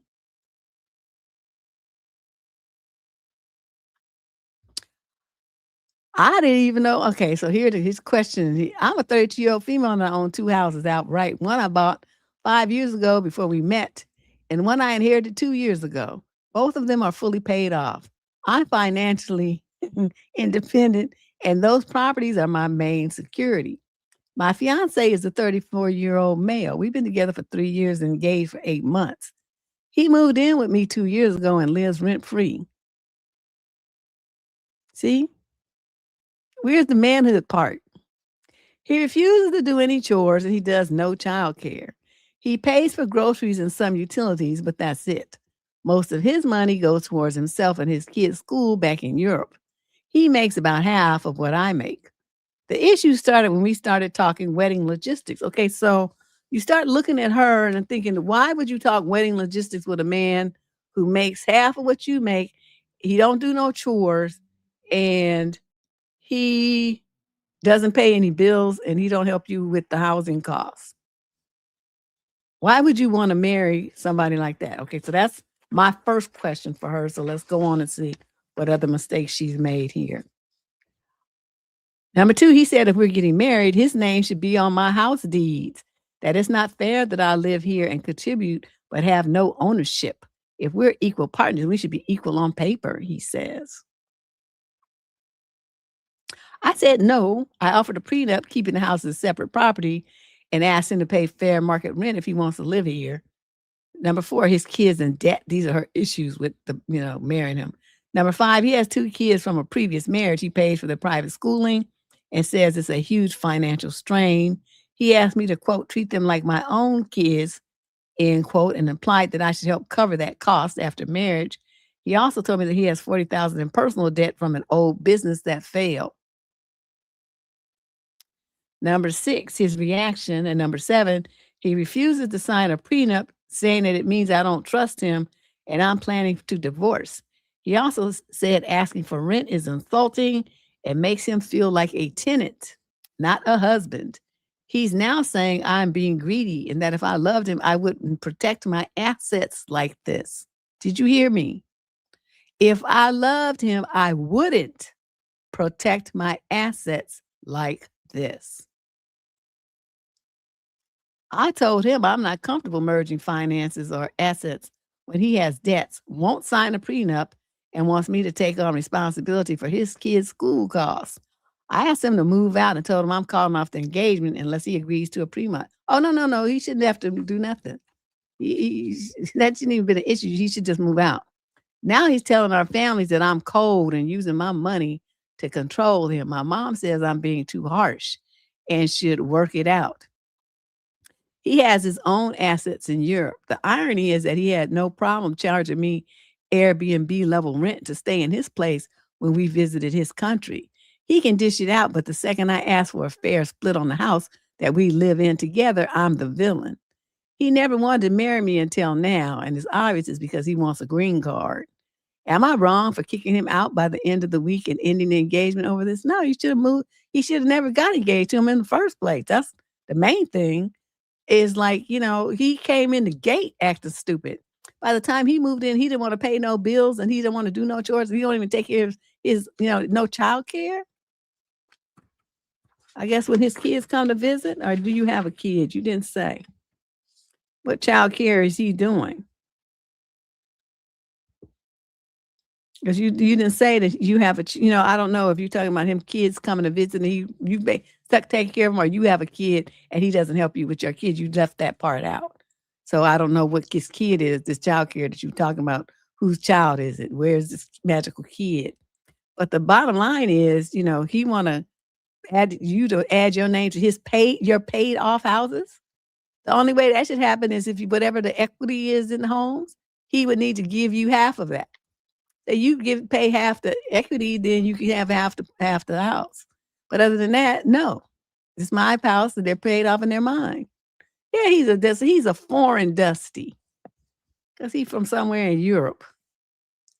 So he got international Dusty. And she, that's $40,000 in debt, and plus he wants you to pay for his kids' tuition, and he wants you to put your name on. He's like a major come up. If she did any of this, she would be an idiot, absolute fool. Hopefully, she sticks to her guns and kicks him out, and doesn't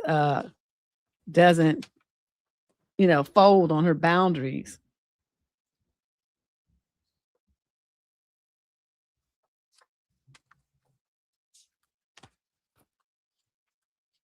Oh, here's another dating trend. So it's just so many of them. These words. This is a new one, another new one. They call it hot dating. It kind of sounds like that last one a little bit. Hot dating gains ground as singles prioritize values over small talk. So it says hot take dating is a doozy. The typical advice of avoiding touchy subjects like politics or religion with someone you just met, especially on the first date. Well, hot take dating throws out that conventional wisdom and encourages you to get as upfront and honest as possible about your viewpoints, especially the most controversial ones. The logic of hot take dating is that by sharing your most outlandish opinions early on, you'll more efficiently filter out people who aren't a good match for you and attract those who are. Well, interesting. What do you guys think about that? It says it's not a totally flawed strategy, but if not done tactfully, hot take dating could land you in hot water. It could also accidentally repel people who otherwise would have been a good match, but got the wrong impression about how you are set in your beliefs. So they have some reasons why it's taking off. It's taking off because of social media, which encourages people to have a hot take about pretty much everything to gain attention and followers.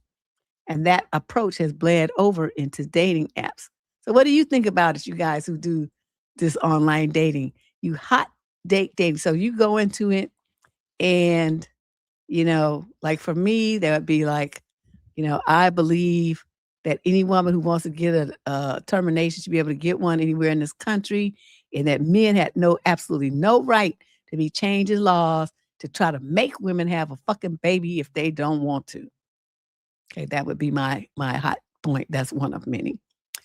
And then we would see what the men had to say. Because my personal opinion is that men shouldn't have any opinion about a woman getting a termination. You don't have a uterus. Okay, it ain't your business. It'd be like us worrying about men having vasectomies. We don't give a shit what you do. That's your equipment. You do it whatever you please.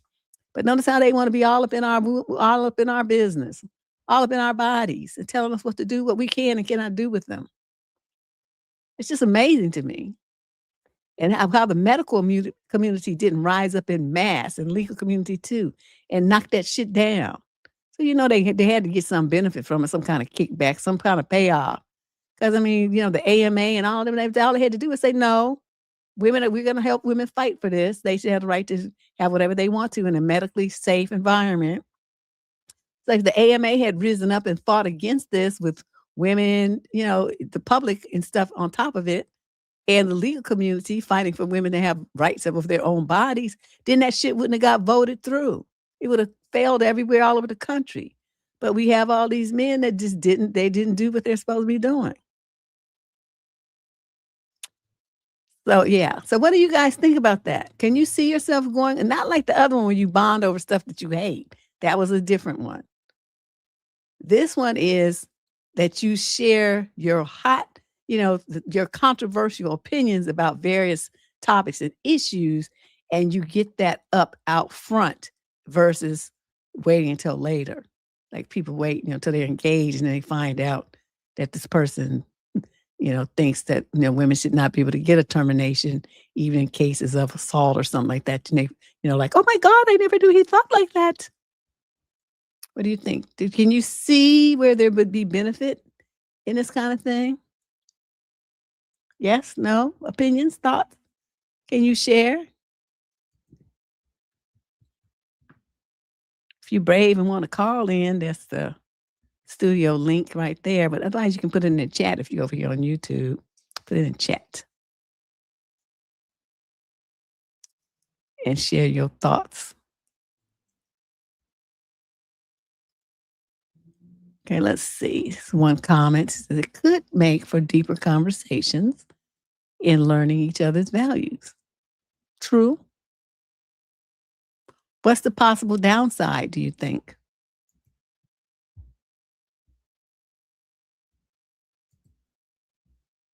Of sharing your highly charged political and social views on the first date?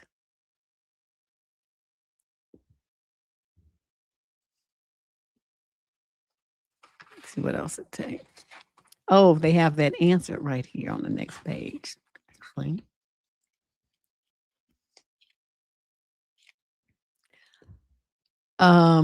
If you said something really, really shocking and offensive on a date that your friend set up, or from someone you met at a party who knows your social circle, or someone you know through work, that could have repercussions down the road. But when you're dating without the social pressures of your real life community, you can pretty much say whatever you want to. Okay, so here's another opinion. I don't think it's a good idea because I would rather find out organically, because they could be agreeing with my hot takes just to win favor. Exactly. That is definitely a risk. My thoughts too. So then this person says, when hot take dating goes awry, hot take dating in itself isn't bad when done the right way. That means sharing controversial views only on the topics that matter most to you, those where disagreement would prove a genuine deal breaker. It also means sharing your views in a respectful manner so you can invite conversations rather than arguments. Still, hot take daters ought to know what they're getting themselves into when they join the trend, says Blaine Anderson, a dating coach for men. Inevitably, you're going to turn some people off, and you have to be okay with that. Well, that means that's going to happen, period. And for some, it's easy to come off as an extreme person. It can give the illusion that you are rigid or inflexible in your views. Well, I mean, if it's your hot take, wouldn't that mean that you're in? What? You're supposed to be. If that's your values, then it is inflexible. What is this guy talking about? If you have flexible, fluid values, then you don't really have values. You just have a popular opinion in the moment. That's what you have. So I'm not really sure where he's coming off with this.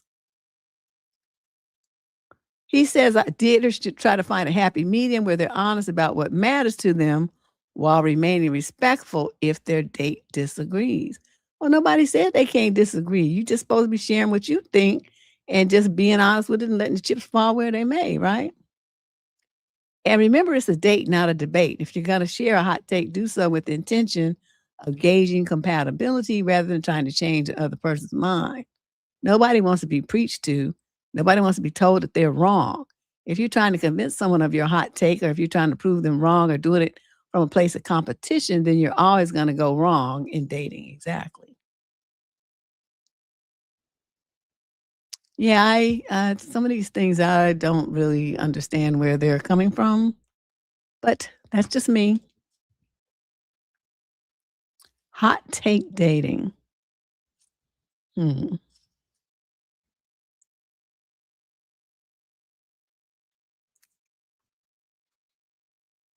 Okay. Oh, and here's another one.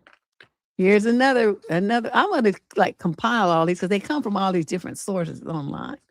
Okay, so stashing. Stashing is another new dating term. Stashing, one partner hides the other one from their social circle, family, or friends. We used to call that, well, same old stuff. This can mean avoiding introductions, not appearing together on social media, or keeping the relationship a secret. It can feel like being a side chick or a hidden relationship, and it can be humiliating for the person being hidden. Well, of course, that's what it means. Stashing. Somebody just has you in the cut. You just a situationship person. You're not part of their real life. They don't introduce you to their friends. They don't introduce you to their family. They don't really take you out that much. You like a secret. They come to your house. They slide in about 10, 11 o'clock.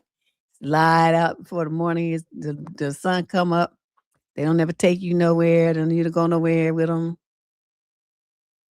Yeah. Why would somebody want to be in a relationship like that? And another one is called pocketing. That means you keep somebody close, but you're emotionally distant. Isn't that like a situationship? Huh? And I mean, isn't that what that is? You're close enough with them to sleep with them and talk to them and set up some stuff. You hang out with them, but it's at their house, and you're not really dating them, not out in public and stuff. Okay, so we'll go over those tomorrow. We got one more day of this. It's embarrassing, Sliver. Yeah, I've had some people I stash because I wasn't supposed to be messing with them anyway. I knew I was going to introduce them to my parents. I'll tell you that right now. A brother might meet them because, brothers are more like friends than parents. But, to think somebody was going to take somebody to my house to meet my daddy. Oh, hell to the no. That was so not going to happen. That man was crazy. I'm not trying to die.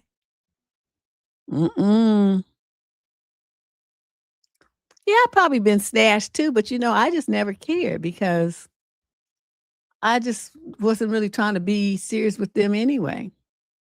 And at one time, this one dude did tell me I started dating him, and his mama called, right? And I was at his house, and that was when I was in my wild phase. He was cute though. He worked at a TV station. He was a cameraman, and he talked to his mama on the phone. And he was joking and stuff and laughing with her. And then I heard him say, yeah, I met somebody. I want to bring her home with me for Christmas. This was around Thanksgiving time. I think I'd been going out with him for, I don't know, a month or so. And I remember looking at him thinking, oh, I hope you ain't talking about me. And so, but I didn't say anything because he was on the phone. So, I'm watching TV and stuff, but I could see him like at an angle in the kitchen. And so then he says, he gets off the phone. He says, yeah, that was my mom. I said, oh, yeah, how's she doing? Social chit. I didn't give a shit. But, you do that social chit chat. Oh, she's fine. I was talking to her. It's like, how did you feel about going home with me for Christmas? I said, oh, no. But I didn't say no to him. I said, oh, that sounds interesting. Let me think about it. So then he laid down and he says, well, let's go to bed. So we did the wild thing. And I got up. He was knocked out. He went to sleep. I got up, put my clothes back on, and I left. And I ain't seen that boy since. I completely ghosted his ass. It's like, I'm not going nowhere with you. We didn't even have this discussion, and you trying to make plans for my life to drag me around and meet your family? I don't want you to meet your raggedy ass family. I barely wanted to meet you. It wasn't that kind of party. I just wasn't feeling him like that. Still, you're not going to say that to him, but But yeah, he messed up big time doing that. I guess he thought I was going to be happy. It's like, you just way at a way different level of interest in me than I am with you. This is not a match. This ain't working. Yeah, but I haven't seen him since. That was how that went down. All my friends were like, how could you do that? He was so nice. I'm like, yeah, then you go home with him. Because I'm not doing it. Seriously. I mean, he was cute, like I said, but I was not trying. I don't know. I just wasn't in that, that wasn't that mindset at that age. I just wasn't really thinking like that. So yeah, that was a bit much. I remember the anxiety I felt like the world was closing in. I think I had some kind of commitment issues at that time. So let's move on. Let's do a couple of more questions before we check out here at 7. Question number 35. This young lady's 18 to 21 and she's out of the UK. She asked, when should I reassess a relationship? Oh, that's a good question. I've been in a relationship with my boyfriend. We're both 21 for 3 years. We moved in together last year. Before that, we were best friends for many years from like middle school. We're both in college now. He's an engineering student and I'm in environmental studies with a specialty in fisheries and aquaculture. Wow. Our relationship has been rock solid. We rarely fight, and we both compromise when we do. He's very kind, very good for me, and overall just a really great guy. Living together has been pretty smooth as he basically lived at my place off campus our freshman and sophomore years instead of staying in the dorms. He cleans up after himself and will do things around the house when I ask. I just get tired of having to ask all the time instead of him just seeing and knowing what needs to be done. But he always takes care of the outside work when it needs to be done. It's only that his coursework load is tough. So he spends a lot of time working on school stuff. So we rarely get to spend any real quality time together. When we do, he'd much rather sit by himself and play a game on his phone instead of watching, playing, or doing anything with me. We always grocery shop together and do most of things outside the house together. It's pretty much just at home, there's small issues. He also rarely has interest in doing anything in the bedroom. And if we do anything, he won't touch me below the belt because he thinks it's gross.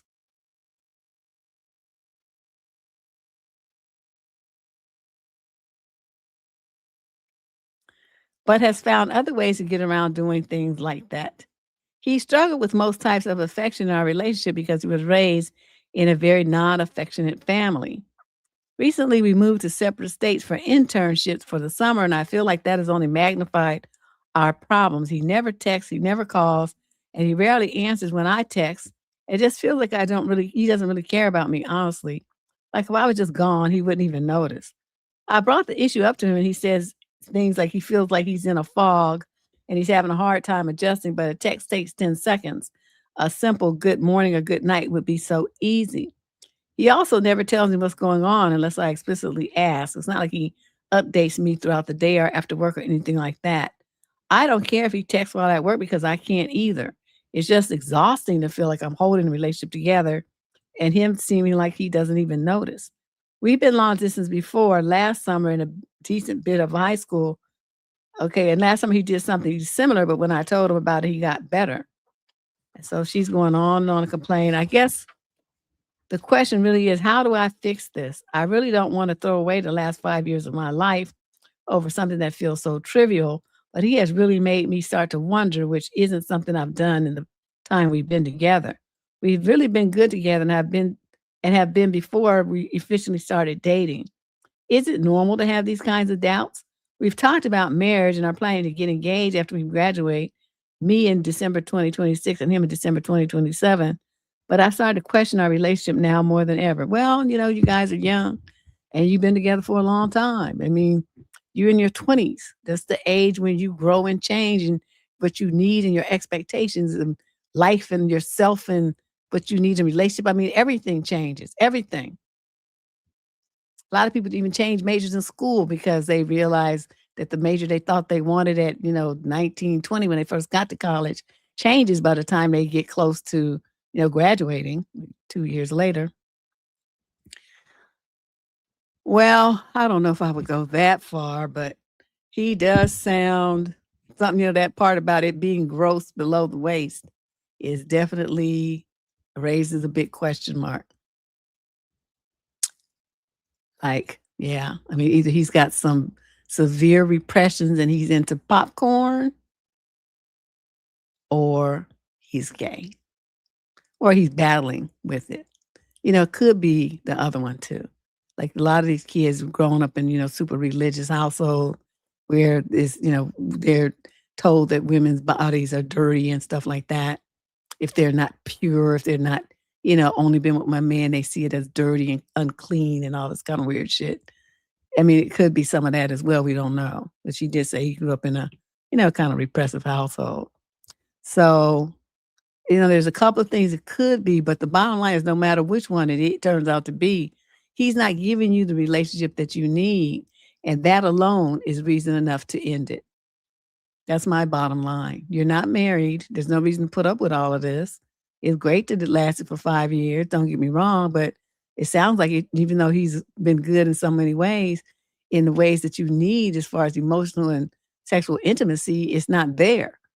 That's a huge part of an adult relationship. So I'm not really understanding why you were willing to tolerate this and sacrifice that just to have this guy. Time to move on, baby girl. This ain't the lick. This ain't, he ain't it. Let's move on. Ooh, that's a tough one. But just like the lady came today, we were talking about boundaries and how people feel and they still stay in relationships anyway, still stay in a situation. This is a perfect example of it. She's feeling all kinds of bad about herself in the situation, and yet she stays. Question 36, this male's 22 to 27 from Buckeye, Arizona. Summary of issues. How do I keep conversations flowing? I need some advice from the ladies on the best strategies men should use when approaching women in bars and clubs or anywhere in public. Basically, how would you like to be approached? So you guys, how would you like to be approached? Would you like to be approached at all? But if so, how would you prefer to be approached? A little bit of backstory. I've been working on myself for quite a while now. I've been hitting the gym, focusing on my career, etc.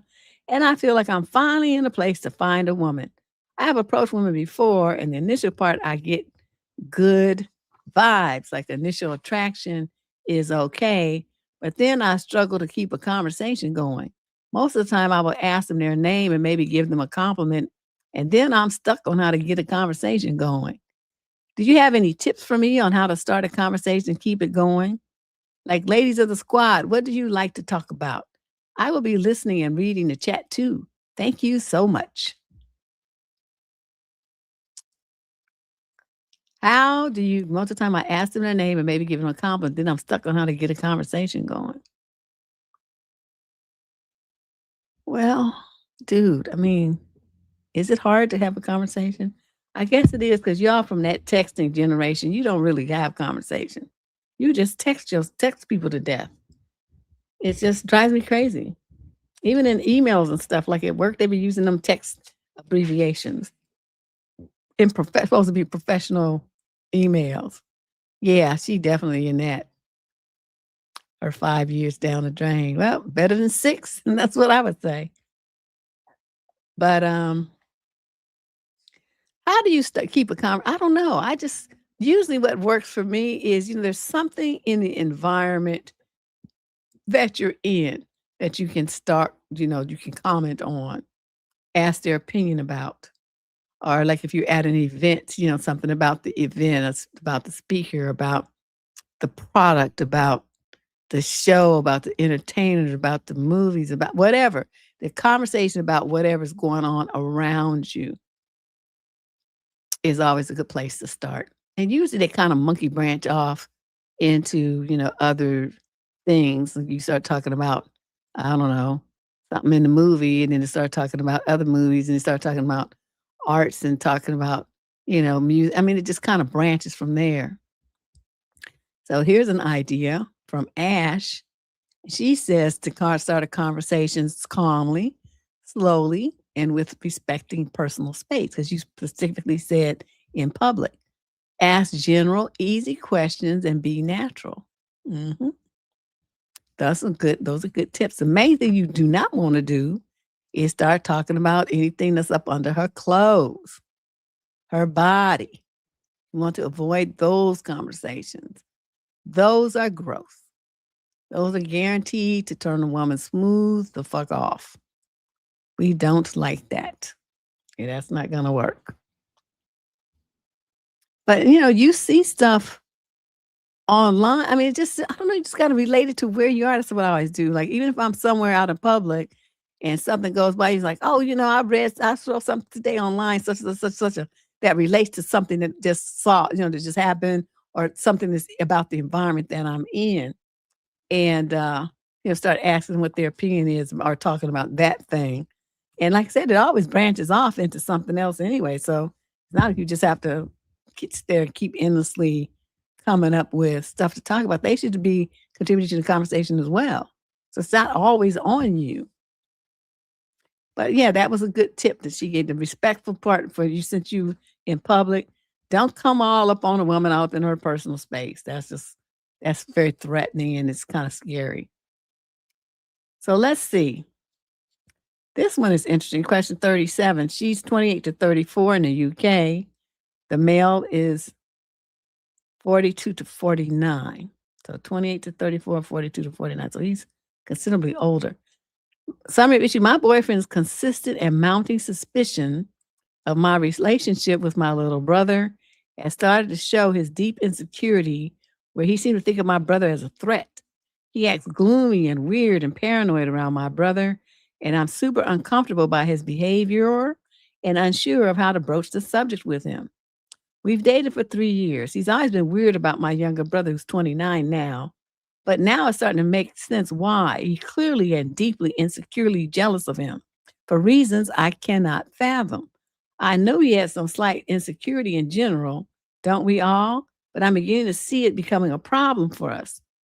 I have 2 younger brothers, one of whom I'm very close to. I'll call him Harry. He's the one that's 29. I helped my parents with him when he was a baby, so there's kind of a maternal factor there as well. I'm so proud of who he is and what he's overcome in life. We have a great sibling relationship.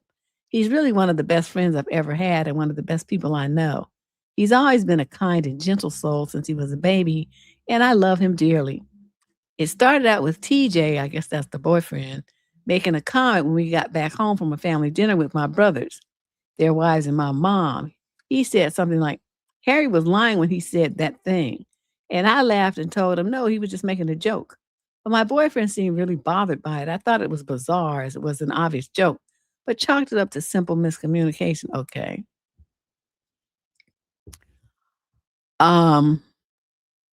This is making me nervous. What I'm picking up on is your boyfriend is fixated on your 29-year. Your boyfriend in his 40s is fixated on your 29-year-old brother for some reason.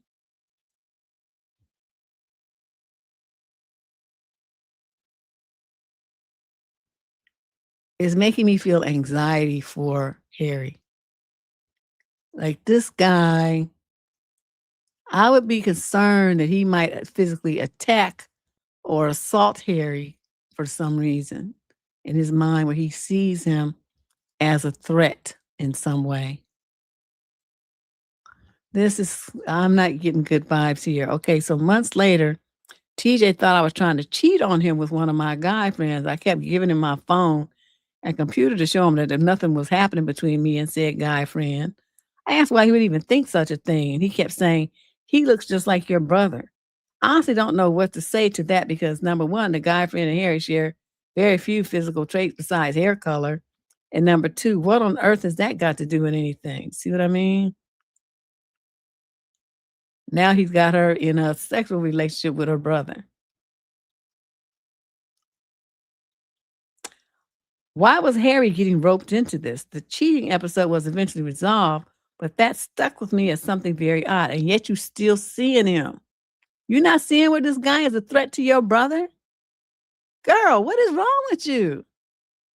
Then after a get together with some friends and friends of friends, which Harry attended as well, TJ later brought up that Harry once again when we got home. He analyzed every single thing about Harry and what he'd done that night. From me offering my food to him, to us joking around and laughing, and me acting comfortable and happy with him. TJ brought up how he's worried about him since he didn't order food and was drinking non-alcoholic beer, that he might be struggling with alcohol. I told him Harry had mentioned that he just ate, so he wasn't really hungry, that he was just going on hiatus from alcohol until his vacation in a couple of months. TJ kept bringing up his behavior, though, and I stopped him and asked, what the hell was this about? He went, you're never that comfortable with anyone but me. It's just weird. You guys have a weird relationship. See what I mean? This is the fixation. This is not healthy. I don't know what's going on with your boyfriend, but you need to get rid of this clown like with the quickness. Something is going on where he's gonna flash and he's gonna hurt your brother. Or worse. This is not going in a good direction. He's talking about your brother all the time and they're just too fixated on him. This, and she wrote a whole bunch more. So you know there's more about him. You guys are okay. It's weird that I'm happy around my brother. I tried explaining how sibling bonds are since TJ is an only child, but he continues showing suspicion and acting awkward. I don't know what he's insinuating, if anything, but it's gotten me tense and frustrated, as if I need his approval before I go have fun with my brother. I don't even want to entertain the thought of TJ suspecting anything more than what's appropriate for siblings, because I'd be just as concerned for his mental health at this point. Then in couples therapy, TJ complained about how my brother is a flake. That's never affected him, only me, and that it might be due to his drinking. I put up a hand and said, Harry's drinking? When has that ever been a problem? He came up with some lame excuse like, well, I was young once and I know what it's like nursing hangovers. What hangovers? You mean the one he had 2 times a year after his birthday and New Year's Eve? TJ goes, see, she's so defensive of her brother. It just feels like he's just making stuff up at this point and incorporating him into our couples therapy as if Harry is a problem. Dad, please tell me what is the sane and rational approach to this in terms of having a conversation with TJ? Where do I even begin? I feel like I need to start drawing boundaries here. Maybe I should have done that sooner, but I just never thought TJ was this insecure about my little brother Harry. I don't know if it's insecurity, if it's something else. You know, my mind is twisted.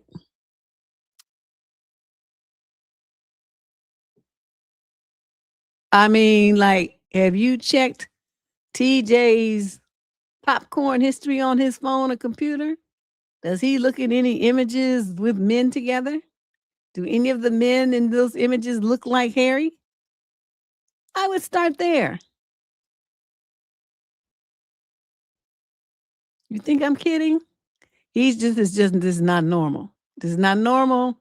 No grown man should be this fixated on a young guy like this for any reason. And it's your brother.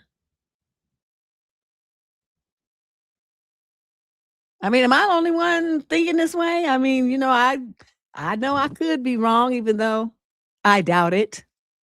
I'm just picking up on that his interest in Harry is something that he's trying to fight. He can't show you his true interest, so he's nitpicking at him so that he can talk about him and think about him and be justified to keep bringing him up in a way that would be acceptable. But see, people don't talk about stuff they're not thinking about, and that's the part you're not getting. He's sitting around thinking about your brother all the time. Why is your boyfriend thinking about your little brother all the time? See, that's where my mind is going. Yeah. He likes Harry. He sees something about Harry that he want to get with Harry. And instead of just admitting it, which he can't, that's not safe to do, he instead is trying to find fault with Harry.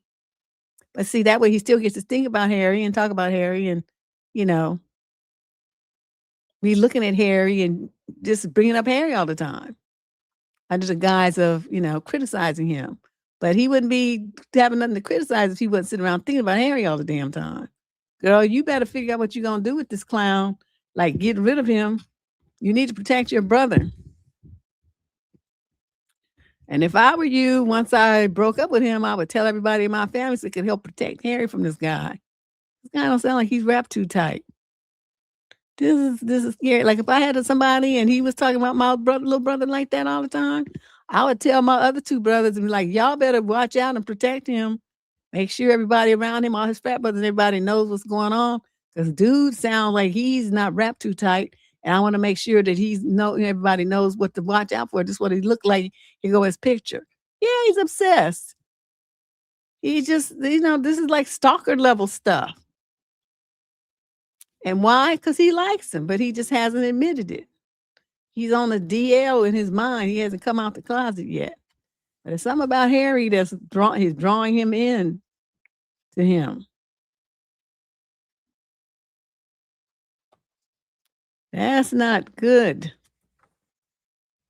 I'm going to skip this one question because this is stupid. I don't want that. Oh. Okay. Oh, this one I put a note here. We wanted to save this for the guy that's coming tomorrow. So let me put this one aside. All right. Question number 41. Then we'll skip to this one. No, I don't want to do that one either. All these questions. When I say getting all these questions from married people, I used to rarely get them, but now I'm seeing a lot of them. I suppose I shouldn't be prejudiced. Yeah, you see it now? That's what I'm talking about. It's just he spent too much time thinking about some other man. That's not normal. Unless you are attracted to him, like I said. That's the bottom line here. Okay, here we go. This young lady's female is 22 to 27, and she's out in San Jose. The summary of issue: I refused to give my roommate her spare key back after I found out that she gave it to her brother. I'm 24 and I live with a female roommate, Sophie. She's 26. We've lived together for about a year, and honestly, we never had any major issues before this. A few months ago, she asked if her younger brother could stay with us for a weekend while he looked for a place nearby after he got a new job. I said sure, because I didn't think it was a big deal. That weekend somehow turned into almost 3 weeks. He wasn't horrible or anything, but he'd constantly be in the living room late at night, gaming loudly, leaving dishes everywhere. And once I came home to find him literally asleep on our couch in just boxers, I started feeling uncomfortable in my own apartment. I brought it up to Sophie privately, and she apologized, saying that he'd leave soon. Eventually he did, and I thought that was the end of it. Fast forward to this week. I work hybrid, but on Tuesdays, I'm always in the office all day. Around noon, my neighbor texted me asking if my boyfriend was home because she heard a guy inside our apartment earlier. I don't have a boyfriend. Immediately, I got confused and checked our apartment camera facing the front door. Around 10 in the morning, Sophie's brother casually unlocked our apartment and walked inside by himself. Nobody else was home. I texted Sophie asking why her brother was in our apartment when we were both gone, and she responded like I was completely normal and said, "Oh yeah, I let him keep the spare key in case he needs somewhere to crash after work sometimes." I was honestly shocked. I told her I was not okay with someone who doesn't live here having unrestricted access to the apartment, especially without my knowledge. She got mad immediately and said I was making him sound dangerous. That wasn't even my point. I just don't want random people entering my house when I'm not there. When I got home, I asked for the key back. She refused and said that she pays rent too, so she can give a key to whoever she wants. We ended up arguing for like an hour, and eventually I told the landlord everything because our lease specifically says guests can't stay more than 7 consecutive days, and tenants cannot distribute keys without landlord approval. Now Sophie is furious because the landlord sided with me and threatened a lease violation if her brother keeps coming over alone. She says I escalated things way too far instead of handling it like adults. Now a couple of mutual friends are saying I made this situation unnecessarily serious over just a spare key. But honestly, I can't stop thinking about how long this would have continued if my neighbor never texted me. Dad, was I right or wrong? No, you were 100% right. Fuck Sophie and her brother. Let me tell you this, and this is the part that Sophie, with her selfish ass, is not thinking about. You pay half the rent there, right? So when you come into your half of the apartment, her brother, who don't pay shit up in there, should not be there. He should not be having a key. He should not be able to come in and out when he wants to and rummage through your stuff and go in your room and look at all your stuff and go in her room and look at all her stuff, or even to spend time there running up your light bill and water bills and all this kind of stuff, eating your food. He shouldn't be there because he's not a tenant. The second thing is what a lot of girls who live in these situations don't take into account is that's a male and your roommates are female, and he does not need to be there around this girl. The girl who's paying the bills needs to feel safe in her own house. If it's your brother, your daddy, your cousin, your boyfriend, I don't give a fuck who it is. And he doesn't get a key.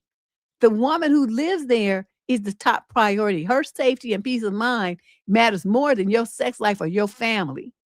Okay, so you don't be giving out keys when you live with other women. That's not safe. And then you don't know what clown you giving these out keys. Are they making keys? Are they selling keys? If you have nice stuff in your house and they got an extra key and they get mad at you, what did they do with the key? Who's gonna be coming up in your house when you least expect it because you so free with giving out keys? What you should do is go to your landlord and ask if they can change the lock so that Sophie has to go to him and get another key and get read the riot act about not giving that. Just give her one key and tell her you better not give out another one or you're out of here. Okay, but you change like for your safety because you don't know what kind of thing. I mean, it could be completely innocent, but then again, it could not. He got his own spot. Motherfucker, take your ass to your house. Don't be coming in the house where your sister lives with another girl that you're not related to. That girl's paying bills there. She has the right to privacy, the right to come in her house and walk around in her towel or underwear, whatever she wants to, because that's her goddamn house. You don't need to be walking in the door with a key. You don't pay no bills there. And that's what I would tell her. That's the part, that's why like, when I had actually two female roommates, but only one of them was stupid like that. When I was going to college, my uncles and aunts owned a condo. They bought a condo for me to live in. And it was 3 bedrooms. And so, the other 2 was rented out. And one of the girls, it's not like she gave anybody a key, but she wanted to have her boyfriend there all the time. And so the first week, we were still packing up. And so it really wasn't tripping too much. But by the second week, that fool was still there. I said, he got to get out of here. She's like, oh, well, he's not bothering nobody. He's bothering me. Well, what did he do? He does not do anything. I said, this is a house for girls. My uncle specifically said that. So he's got to go. If he want to spend the night, you got to go to his house. He can't stay here. I'm going to tell my uncle, you'll be booted up out of here. You better get him out of here. So she finally did, but she had much attitude about it. But I think that's a thing that a lot of girls don't think about when they go into these roommate situations. You're responsible for the safety and peace of mind of the other females that live in that house. These random ass men that you want to bring around, that's great that you trust them. They don't have to trust them. They don't have to like them, and they don't owe them shit, and they don't owe you anything either. Respect the house. Ain't nobody spending the night, and ain't nobody having a key. Okay, you want to have a sex life, you go to his house. The girls in that house all need to have peace of mind and to know that they are safe in that house. If nowhere else, once they hit that door, they're safe there. You bringing in all these randos that you dating from online and all these miscellaneous stray people that you picking up and bringing them all in the house like that, that's not safe for you or them. They don't be thinking like that, though. It just drives me crazy. I don't know what parents just don't do enough to teach their girls to think these days. It drives me nuts. But yeah, they met these clowns on the internet. Fool could have just got out of prison for essaying people this morning, and your dumb ass bringing them into the house when you got 2 or 3 female roommates sleeping in the bed in their room, expecting to be safe and protected, and you got some criminal up in the house because you stupid. Lord have mercy. Anyway, this is day 2 of May Dayz 2026. Let me see what's on deck for tomorrow. We got our 3rd day. Is this? So we start at 3:00 again tomorrow. And we're bringing in at 4:00 psychologist Mark Schuler, going to talk to us about how some of our communication styles are actually dysfunctional and making things worse. And he's going to give us some tips on how to, communicate in a way that brings people clarity and closeness and kind of bridges some of the conflicts that we have in our relationships, like those endless cyclical arguments that just never seem to end. Same thing coming up and up over and over and over. All right. So that will be tomorrow, starting at 3 p.m. Pacific time. That's 6 if you're on the East Coast. It's 3:00 here. An odd time because a lot of people still at work, but listen in if you can, and we'll see you then. All right. Talk to you later. Thanks for everybody for coming for day 2. I'll see you tomorrow.